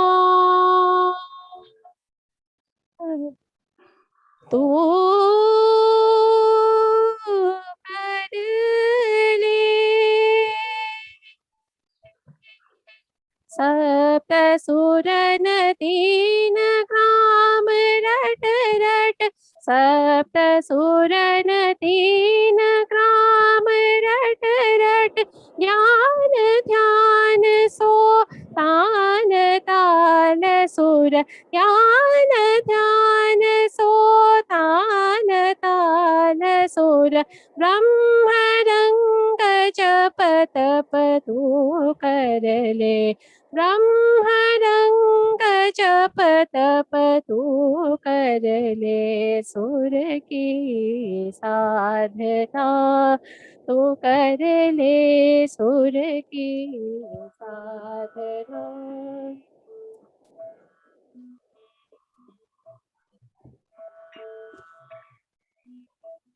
Thank you, Baba. जागो जागो जोगिया, जागो जागो जोगिया, बाट तकत आँखियाँ, जागो जागो जोगिया, जागो जागो जोगिया, बाट तकत आँखियाँ, जागो जागो। कासे कहूँ मोरा दुखवा, कासे कहूँ मोरा दुखवा, कासे कहूँ मोरा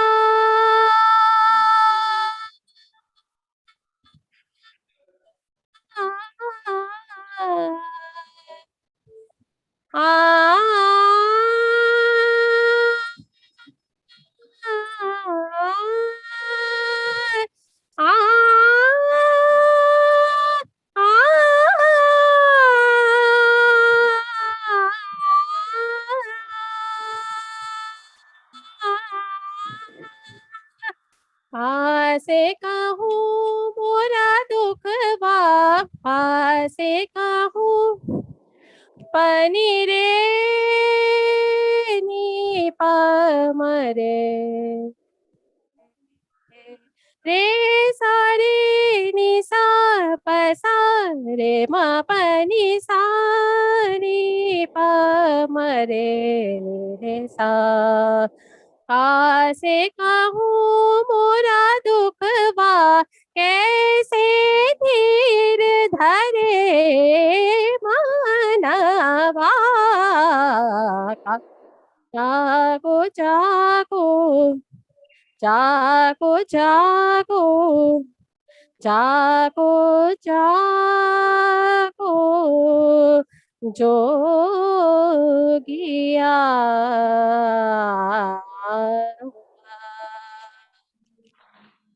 Thank you, Baba. Thank you. Thank you. Yes, Shilpaji, you wanted something?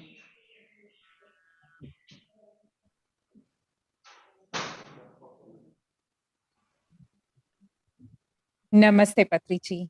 Yes. My name is Shilpa. I'm from Texas, USA. I'm working in IT company. And first of all, I want to really thank you and all the masters from the bottom of our heart. My sister from Canada, my mother-in-law, multiple people from our family are following this, and they've reaped the benefits of this meditation. And my sister in Canada, she regularly interacts with you in your class, and she's extremely happy about it too. So I again want to thank everyone. And Patriji, I have a question. I am not as far as my sister from Canada in meditation, but I'm still learning. Please let me know if my understanding is correct. So I have in front of me, I have one as manifestation, where you mentioned that we need to be aware of the consequences, but also not think a lot and overanalyze it. But there might be some things that we cannot perceive as a consequence of our actions, like of our manifestation. Maybe we can think of some, but not all. But you said no, don't worry too much about it. On the other hand, I see that we completely need to surrender to the universe and trust the process and be spontaneous or go in the flow. So I see that that is more easier to do, to trust the process and surrender rather than have a materialistic desire. So I can do positive affirmations like today I'm going to have an amazing day. I'll stay in a high vibration. Those kind of manifestations for me seem easier than a materialistic manifestation. So would is my understanding correct on being trusting the process and believing or surrendering to the universe more important than explicitly manifesting for some outcome? But just positive affirmations are okay, but not extremely like I want to earn X amount of money by 2000 years, no, 2 years. It's not that, but just a simple affirmation is more effective. Is my understanding correct, Patriji? Whatever you have said is nothing but Bhakti Yoga. Among so many yogas, Bhakti Yoga exists. Simple surrender to the Almighty. Simple surrender to all that is. That is the essence of Bhakti Yoga. That's a grand path among so many paths. Whichever path is natural to you, you take it.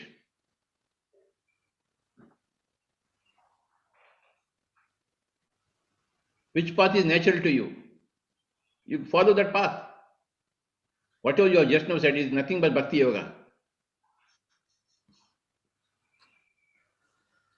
Bhakti Yoga, Raja Yoga, Jnana Yoga, Karma Yoga, so many yogas are there.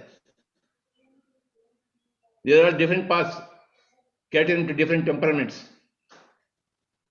Whatever is your temperament, you will naturally follow that yoga.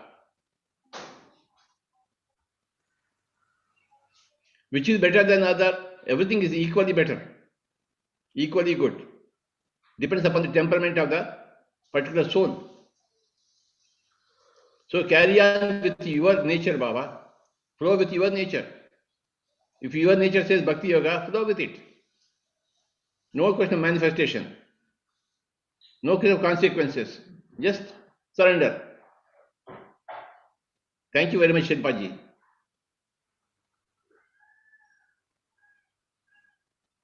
Yes, Karuna Mashetti.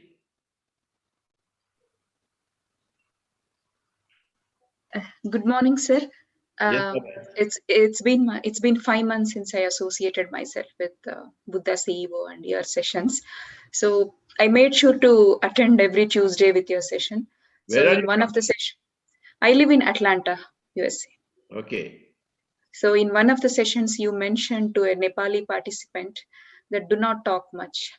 Silence of speech is always a wise thing that one can do. So I really enjoyed the following that. I've reached I don't speak unnecessarily until it is required in any given situation. So but what is happening is professionally, personally, by doing that, I'm coming across as a rude person or not a joyous person, not a cheerful person, that I live in my own cocoon and do not interact much. That so I'm coming across like that to people around me. So how to handle such thing? And I don't want to explain people who are, passing such judgments to me about me. So, but it does affect a person, right? So how to handle such things, sir? But I'm enjoying immensely the benefit of silence of speech. I'm not talking unless it is required. Still, I can't understand your question. What is the So yeah, problem? the problem is I'm coming across as a rude person or not a joyous person, not a cheerful There person. are I always such don't talk. persons around you. Around every person, there are always such persons. Around every Pandava, there are Kauravas. Very rude persons. That's normal. There's nothing out of the usual for yourself. You are not a special case. Are you a special case? No. Then what? Always there are persons who are rude. So what do? You just ignore them.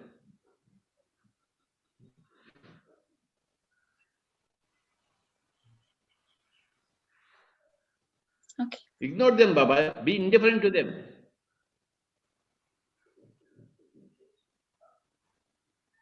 Thank you very much. Thank you, sir.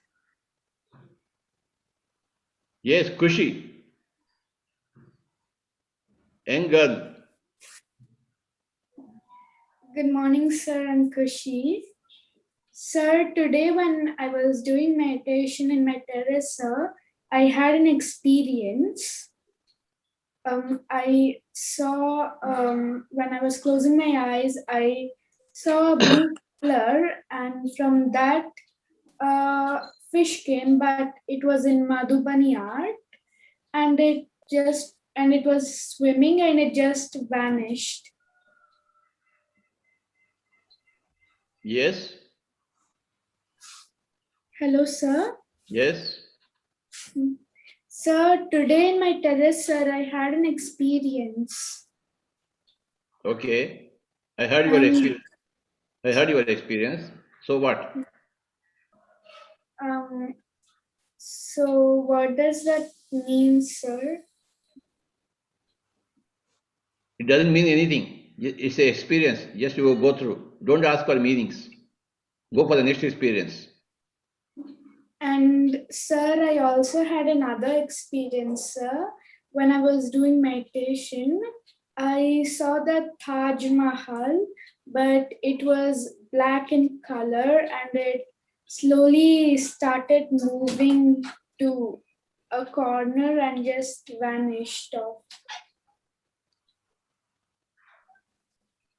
Thank you, Baba. Thank you, Always sir. share your experiences. Okay. Don't ask for explanation. Okay? Thank you, sir. Explanations are always there, but in due course of time, you will get yourself. We have to share our experiences. We should not be quiet about our experiences. We should always work for our experiences. We should share our experiences. but not to ask for any explanations. That is the way, a wise way of dealing with the subject of meditation, right? And you are a very wise girl. You are a very enlightened master.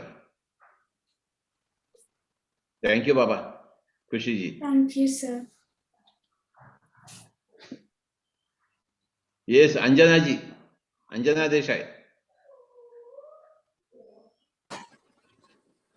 Happy morning, Patriji. Happy Baba. I love to see you like this. Every Tuesday, I wait for Tuesdays. Okay, I had a question.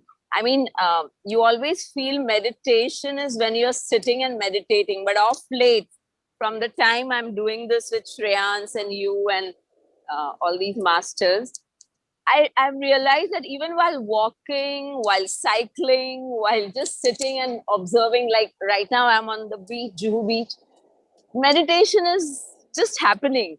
So is that fine, or is it better to sit and close your eyes and meditate?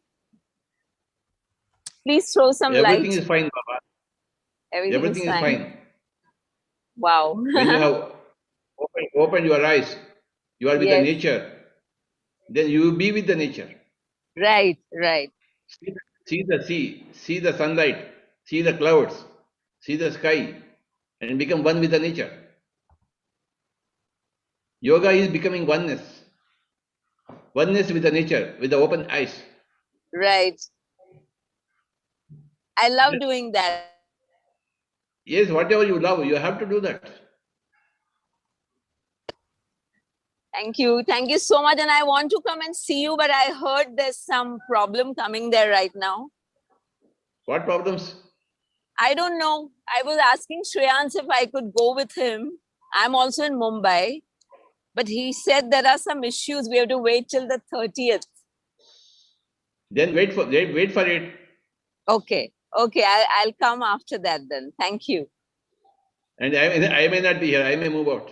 Yeah, so I want to come while you're there.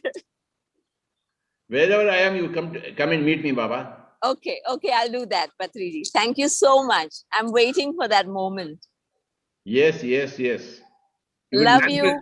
You will manifest that moment. Yes, I'll manifest that moment. I'm doing it right now. Thank you, Patriji. Love you. Yes, Chandraji. Yes, sir. So we're at 8:20. Will you do as a meditation, sir? Before that, Sagar or Pari have any questions or would like to share? Pari is there? Yes, I just saw her. She was there.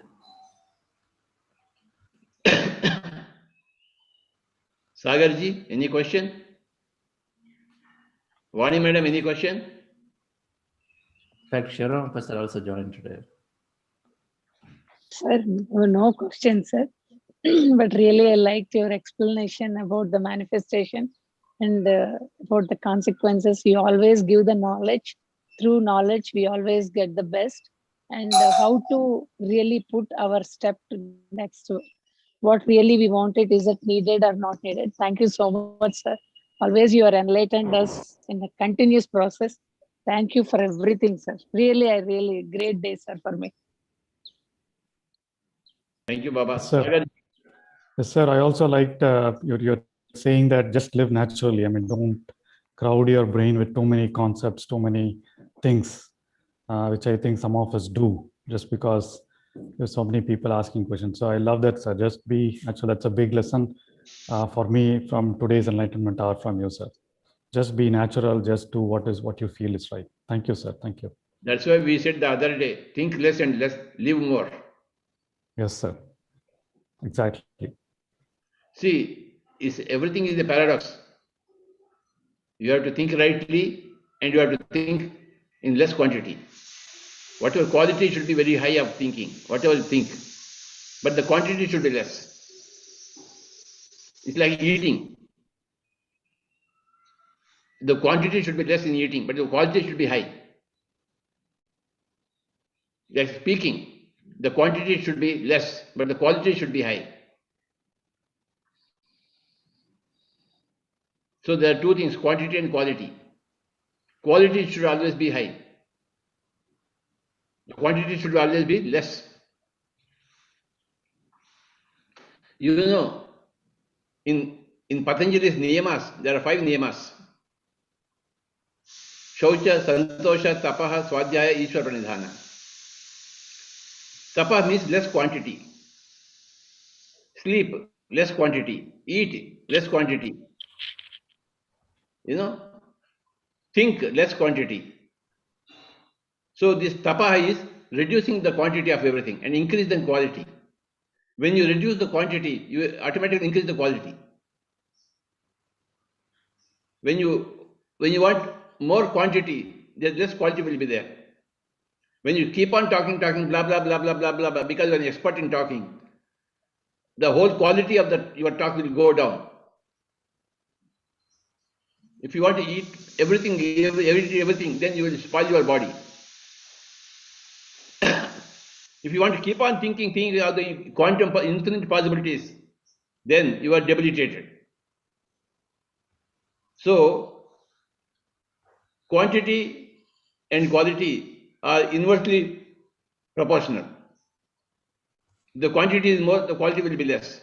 The quantity is less, the quality will be more automatically. It's a great principle. This principle is called tapaha in the niyamas of Patanjali. Reducing your quantities of sleep, of talking, of thinking, of eating, of earning your money. Why people have got money? They will keep on wanting money. So they have landed all kinds of problems. Because they want more money. So their quality of life is endangered.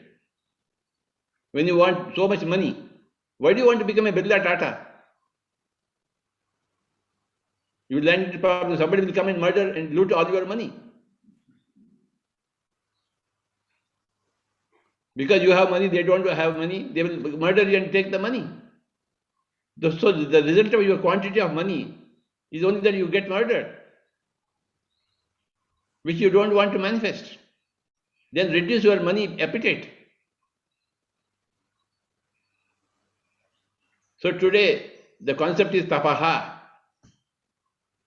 means reduce the quantity so that the quality gets increased. This is a grand principle from Patanjali, the niyama of tapaha.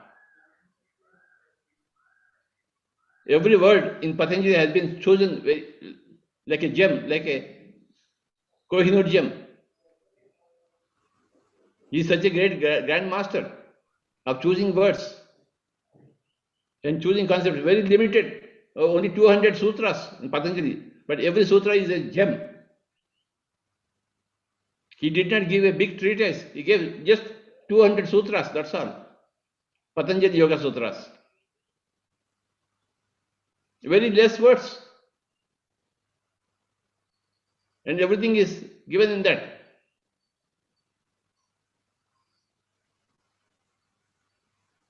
So today's message on the Enlightenment Day is tapaha, less quantity. That's why we say thinking is also less, then the quality of thoughts will be more. Speak less, then the quality of your speech will be more higher. Eat less, then eating this is only for adults, not for children. So whenever I say something, that should be applied to the proper situation. When I told that Nepali fellow, you are speaking more, that was only relevant for that Nepali fellow, not for others. And Karuna madam or somebody else wanted to do that, and she landed into problems. So the principle is different, the application is different. Application is always specific. When I say something to somebody, it is always specific to that person. You must differentiate between the general rules and the specific situations. That calls for uncommon amounts. What is sauce for goose? It cannot be sauce for gander. Thank you, Sagarji. Thank you very much, sir. Wonderful message today. Less quantity, high quality, and tapa. Thank you, sir. Yes, Patriji, namaskar.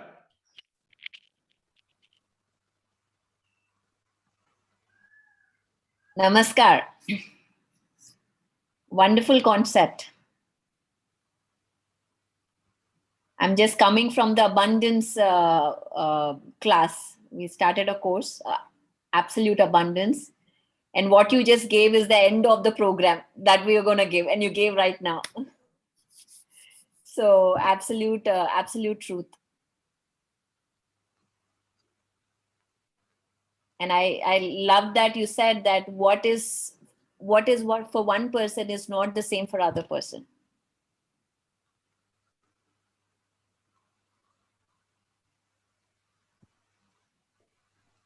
Knowledge is different and wisdom is different. Knowledge is, you know the principles. Wisdom is how to apply it in a specific case.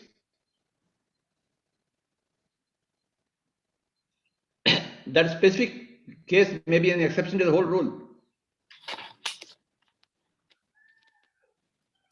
So, enlightenment calls for uncommon amounts of wisdom. Practical applications, specific practical applications of the universal principles.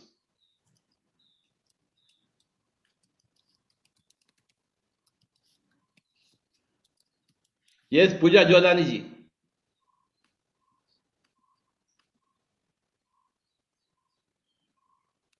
नमस्कार sir, कैसे हैं आप? Yes, Baba.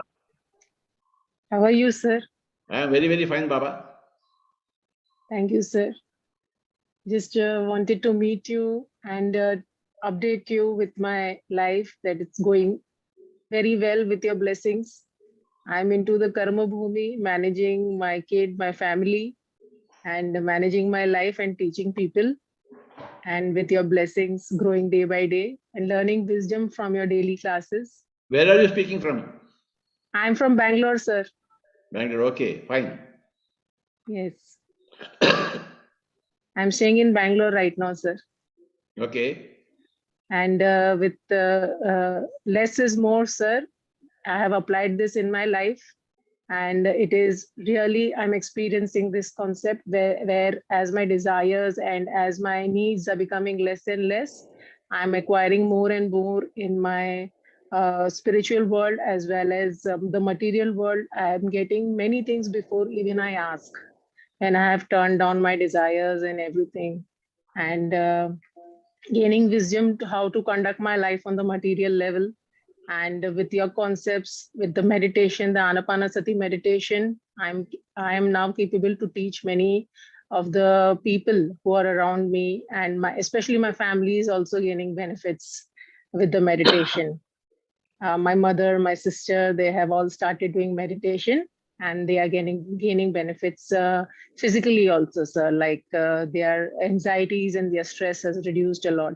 So all with your blessing, sir. I had visited Pyramid Valley last month, but I couldn't get to meet you.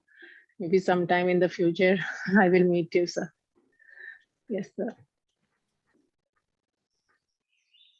Yes, when we are on the topic of tapaha, I would like to give a statement from Patanjali on Kriya Yoga. Tapaha Swadhyaya Ishwara Pranidhanani Kriya Yoga. Kriya Yoga has got three components. Tapaha, Swadhyaya, Ishwara Pranidhana. Tapaha is reducing your needs to the bare minimum. Yes. And Swadhyaya is reading plenty. So read all the books. Mind to Matter,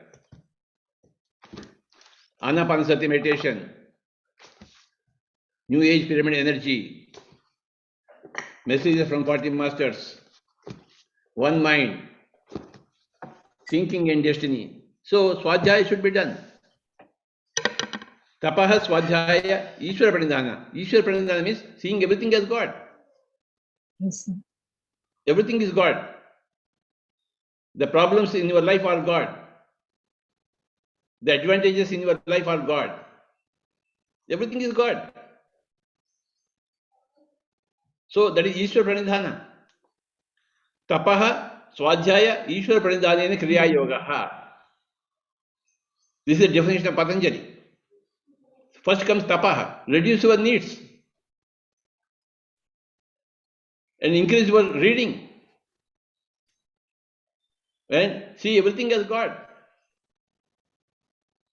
God's prasada to you. Yes. God's gift to you. Everything is God's gift. Life and death, Yes. birth and death, everything is God's gift. Yes. If your child dies, it is God's gift. Don't blame your child's death on the God. It means you are not having Ishwar Pranidhana. You are blaming God for your child's death. Yes. The child is born, it is God's gift. The child dies, it's again God's gift. You don't know the nature of gods.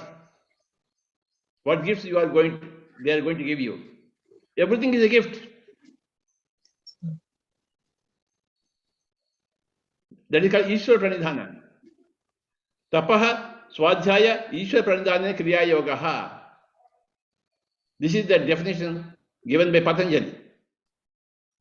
Tapaha, reduce your needs of thinking, of speaking, of eating, of sleeping, of earning your money. Reduce your needs. Then Swadhyaya, read a lot. That is PSS always stresses reading. I read so much. Therefore, I am here. Then I see everything as God. So I don't have any complaints. And I don't entertain the complaints of anybody. Yes.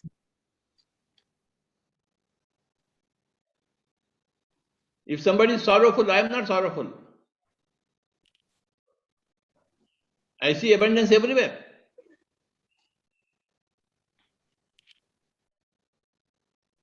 Tapaha, Swadhyaya, Ishwar Pranidhanena Kriya Yogaha. What a great statement.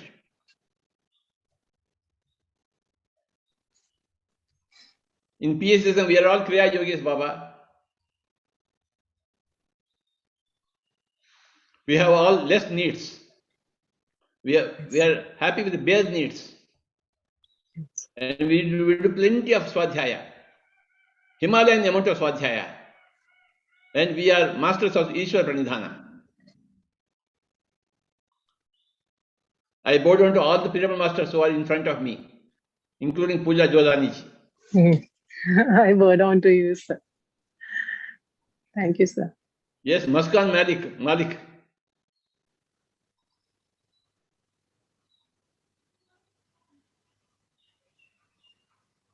Hello नमस्ते sir नमस्ते बाबा sir मैं meditation में काफी पहले से थी but कभी भी कंसिस्टेंसी नहीं आती थी तो मुझे इनसाइट्स आते थे लाइक हम सब नेचर से कनेक्टेड है and we are the god we just have to understand that essence of god in us तो हुआ क्या like my mom was connected to you and she told me a couple of days back about the pyramid meditation. Yesterday I went to the pyramid that is in Gurgaon, Vasisht pyramid. Yes. And for there the session we planned that we would do it for 3 hours and I sat there. I mean my concentration level under the pyramid was 10 times higher. I just sat for 1 hour. I simply sat and I couldn't see anything. There were very partial and discrete visuals, like a money plant was there, then a palm came. After 1 hour, I started to, get different visuals. Like I saw Shivji, so he appeared, and then उन्होंने मेरे माथे पे टीका लगाया. After it, what happened? It felt like I was in this physical reality. मेरी आंखें बंद है बट मैं एक नेक्स्ट लेवल पे पहुंच गई हूँ वहां पे सब कुछ वाइट है and my eyes were open in that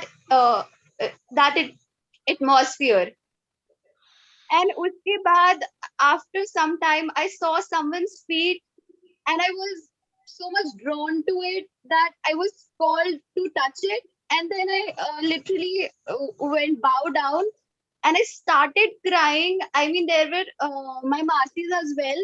मुझे कुछ समझ नहीं आ रहा था कि मतलब क्या है, मेरी आवाज आ रही है, but I literally started crying, not even sobbing, आवाज से, as if my body was in some higher frequency. It started shaking deliberately, that something wanted to come out of it.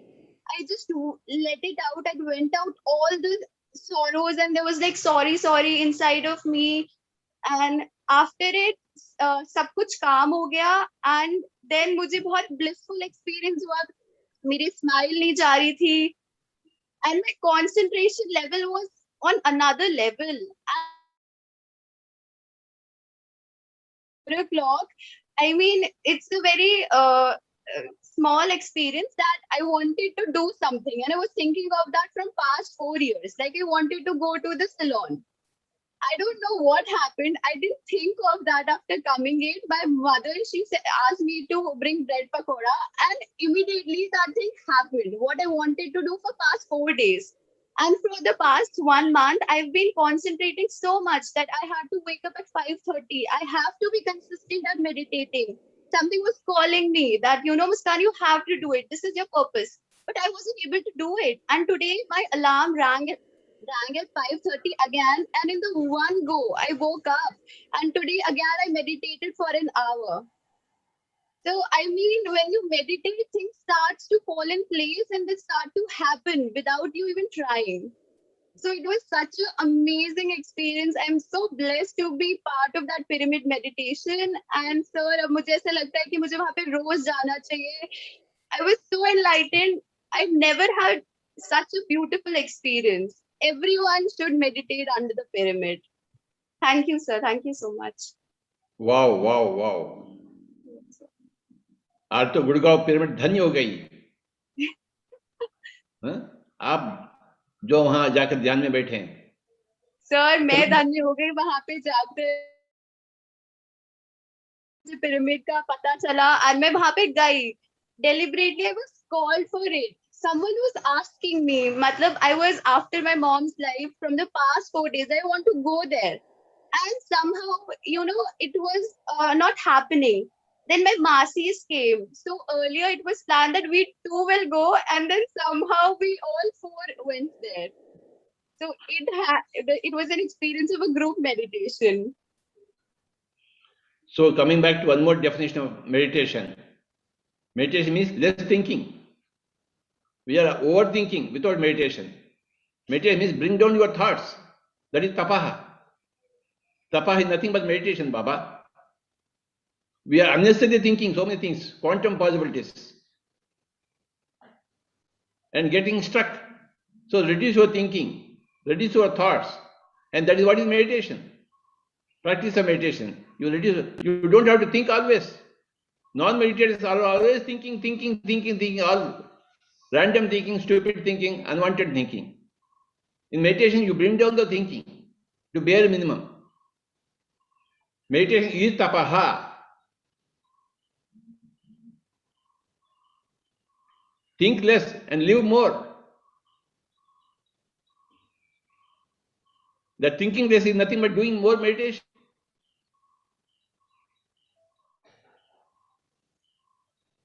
So today's takeaway from this enlightenment hour is tapaha swadhyaya ishwar pranidhanena kriya yogaha. That is today's takeaway. From me, for me also, it is today's takeaway.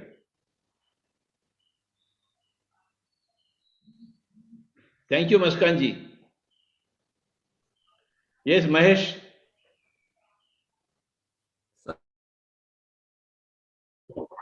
Thank you, Patriji. 2 hands are there still. Hello बोलिए बाबा. बाबा, मैं आपके चरणों में वंदन करता हूँ कि आप बहुत दिनों से आपको मिलने के प्रे करता था, आज मिल गए. मैं बहुत परेशान था तो मैं आपको प्रे करता था. गुरु जी, आप एक बार सपने में भी आए थे कि आजा आजा, तो आज आप आ गए. और आप कहाँ से बात कर रहे? मैं सूरत गुजरात से बात कर रहा हूँ गुरु जी. गुजरात.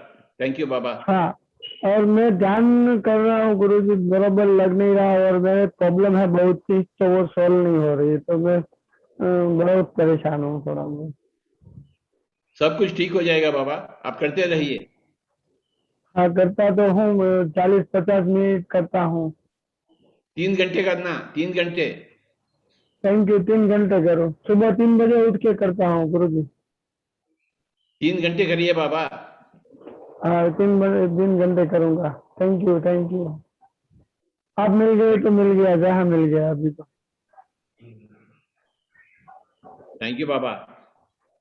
चलिए हम सब ध्यान में बैठेंगे।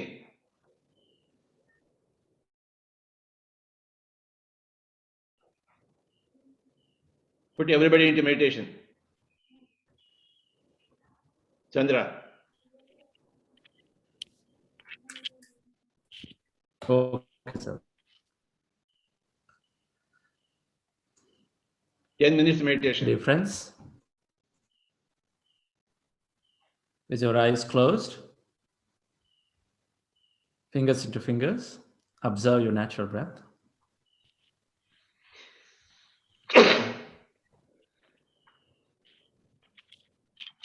We are going into powerful group meditation. 10 minutes, please. Less thinking and more life. We are always unnecessarily thinking. Tons and tons of thinking is happening. With meditation, the opposite effect happens. We think less, then we think. When you reduce your thinking, quantity of thinking, the quality of thinking will improve automatically. That is a great secret. That is the principle of tapaha. Understand the principle of tapaha from Patanjali, and your life will be like Patanjali.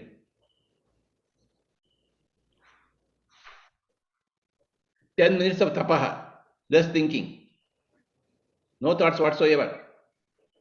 When you observe your breathing, there will be no thoughts whatsoever. That's why anapanasati is the way. Observing the breathing is the way to reduce your thinking, quantity of thinking.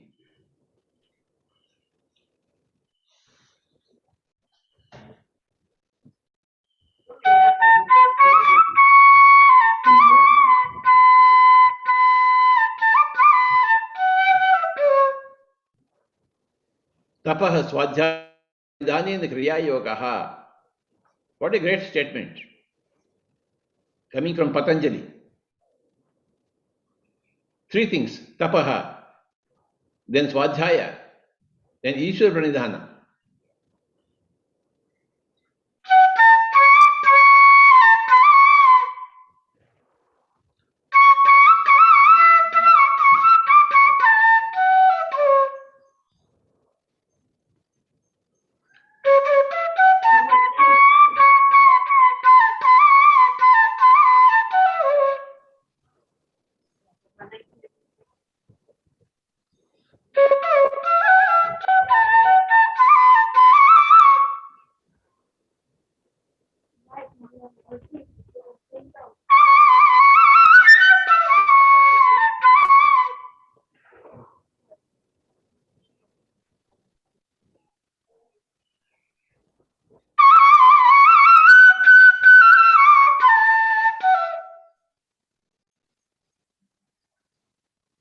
Tapaha, swadhyaya, Ishwar pranidhanena kriya yogaha.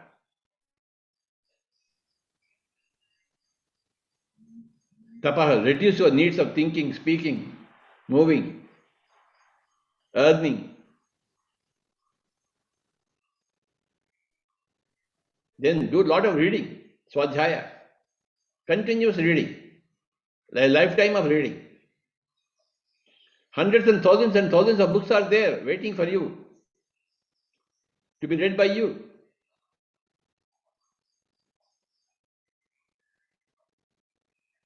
Unless you reduce your other needs, you cannot read much. Where is the time left? Then Ishwar pranidhana, everything that comes in your life is a God's gift. Life and death, success and failure, everything is God's gift. See everything as God's gift. That is Ishvara Pranidhana. So these are the three things. Tapaha, Swadhyaya, Ishvara Pranidhanena, Kriya Yoga. This is what you have to do.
Ten minutes of tapaha, 10 minutes of reducing your thoughts, quantity of thoughts, 10 minutes of anapanasati, 10 minutes of being with the breath, where you reduce the thoughts automatically, naturally.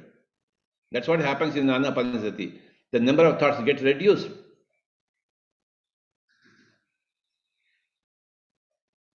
The grandest way of reducing your number of thoughts is anapanasati. You have your breath, now become one with your breath.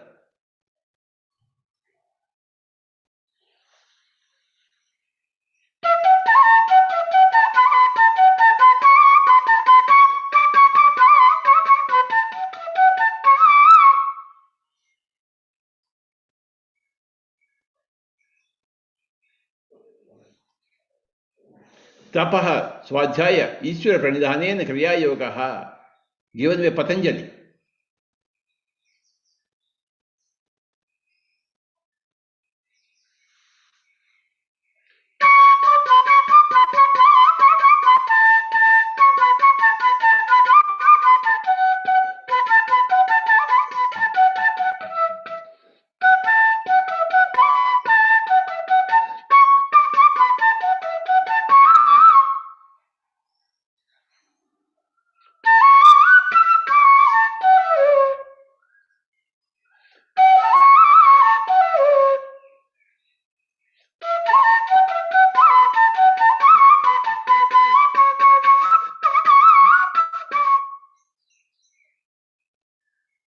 Tapaha, Swadhyaya, Ishvara Pranidhanena Kriya Yogaha. Tapaha, Swadhyaya, Ishvara Pranidhanena Kriya Yogaha. Tapaha, Swadhyaya, Ishvara Pranidhanena Kriya Yogaha, Baba.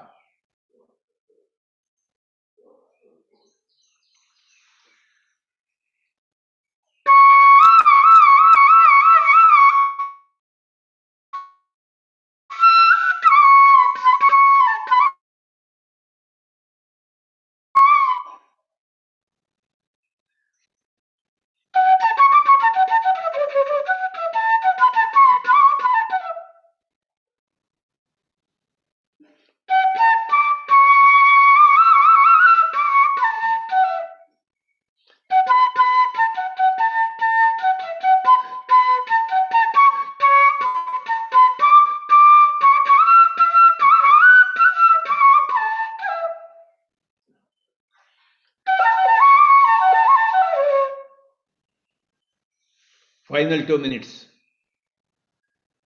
Final 2 minutes of tapaha. Reduce the number of thoughts in the mind. Materialism increases the number of thoughts in the mind, whereas spirituality reduces the number of thoughts in the mind.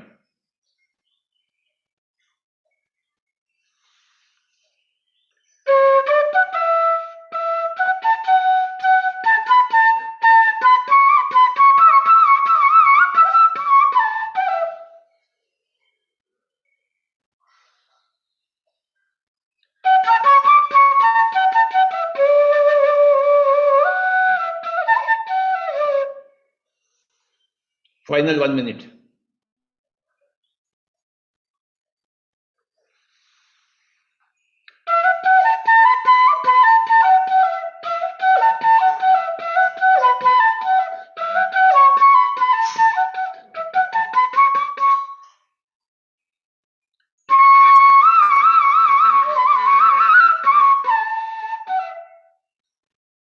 Thirty seconds. 20 seconds. 10 seconds. 9, 8, 7,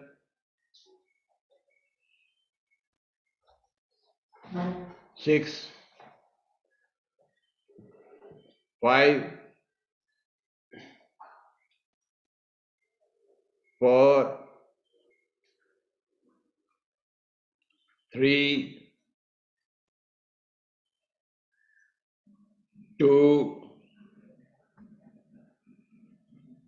1, 0. Kindly place your hands on your eyes for 5 seconds. 5, 4, 3, 2, 1, 0. Slowly remove your hands and you may open your eyes. My dear friends, my dear masters and my dear gods. Thank you, Chandraji. Thank you, sir. Another wonderful enlightenment session. You really explained in detail Tapaha Swadhyaya Iswara Pranidhana Kriya Yogaha. Wonderful. Today's message, reducing the needs, all the needs of the body and mind. And before we conclude, Shiramapasa, you had something to say? Yes, Baba. Yes, sir. Namaste, sir. Today, I'm very happy, sir, that very enlightening knowledge, we could get today. It's very wonderful. The clues of life have been revealed today. The manifestation and consequences, the work and result, based on right path, right views. Intuition. Intuition is always right, which will be from meditation. The wonderful analysis, sir, of everything, and it should be useful for everybody's life.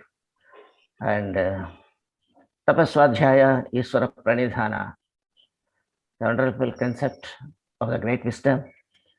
So thank you very much, sir. I am very enlightened by this. So that is it from my side, sir. Thank you, Sharapaji. And Pari, any announcements from PSM Global that you'd like to do, or any new courses?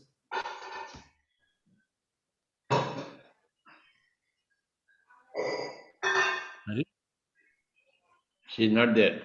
Yes, sorry. I was on mute. It was a great session today. I really enjoyed all the information shared.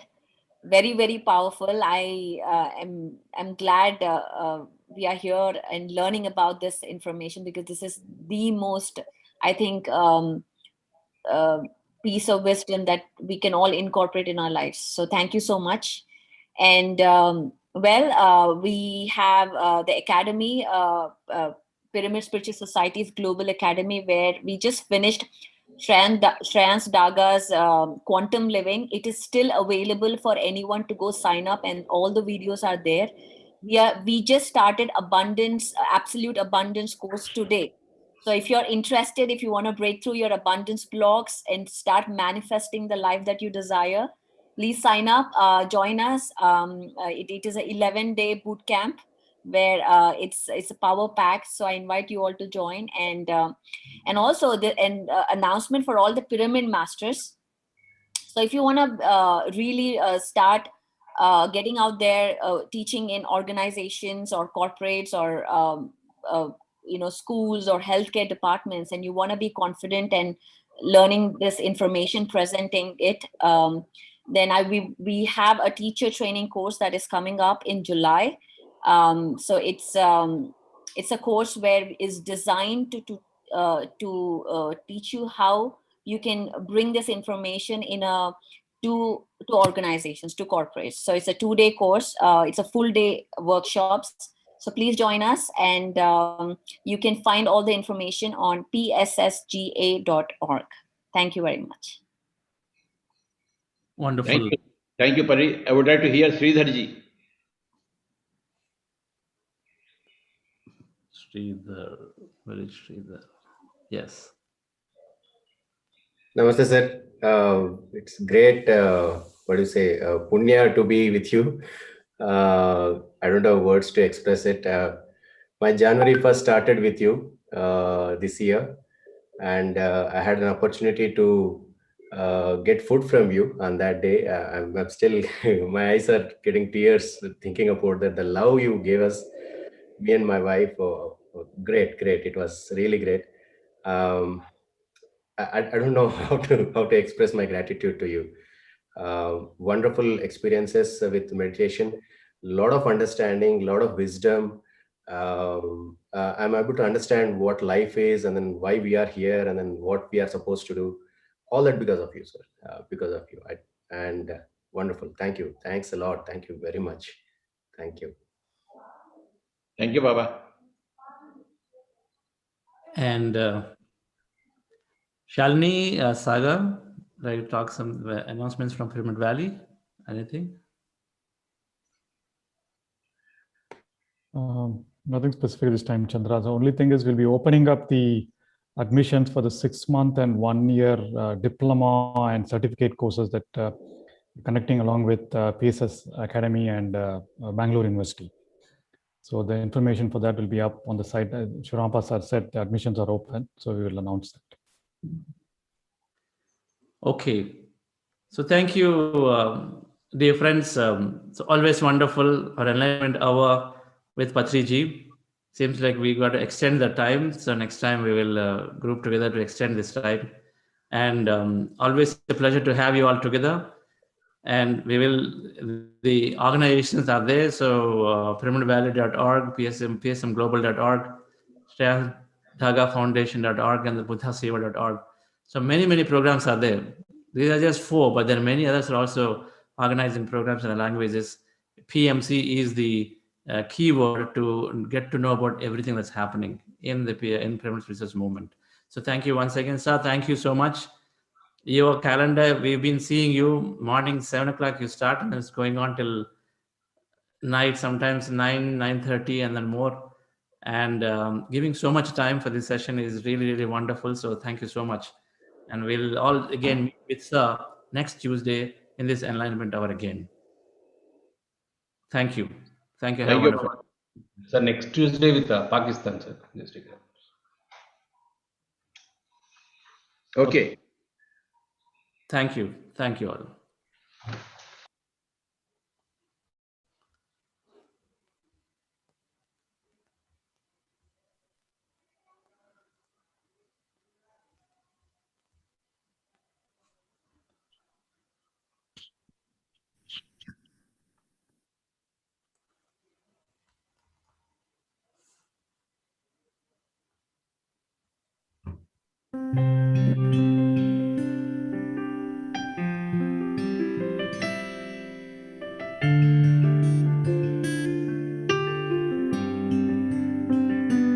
Gratitude before me, gratitude behind me, gratitude to the left of me, gratitude to the right of me, gratitude above me, gratitude below me, gratitude within me, gratitude all around me.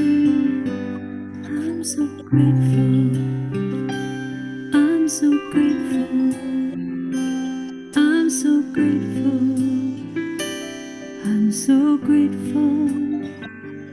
I'm so grateful. I'm so grateful.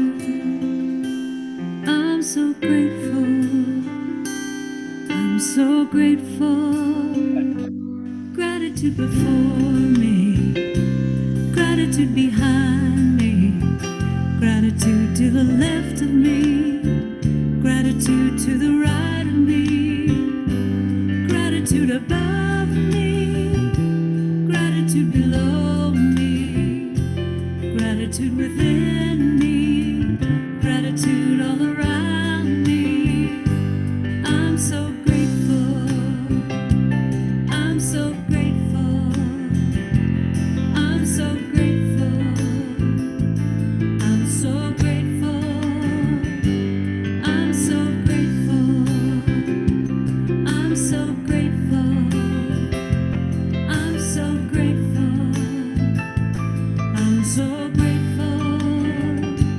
Gratitude before me, gratitude behind me, gratitude to the left of me, gratitude to the right of me, gratitude above me, gratitude below me, gratitude within me, gratitude all around me. I'm so grateful. I'm so grateful. I'm so grateful. I'm so grateful. I'm so grateful. I'm so grateful. I'm so grateful. I'm so grateful. So grateful. So very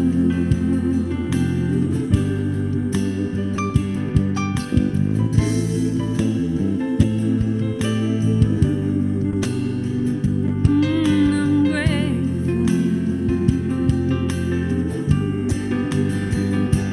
Gratitude before me, gratitude behind me, gratitude to the left of me, gratitude to the right of me, gratitude above me, gratitude below me, gratitude within me, gratitude all around me. I'm so grateful. I'm so grateful. So grateful.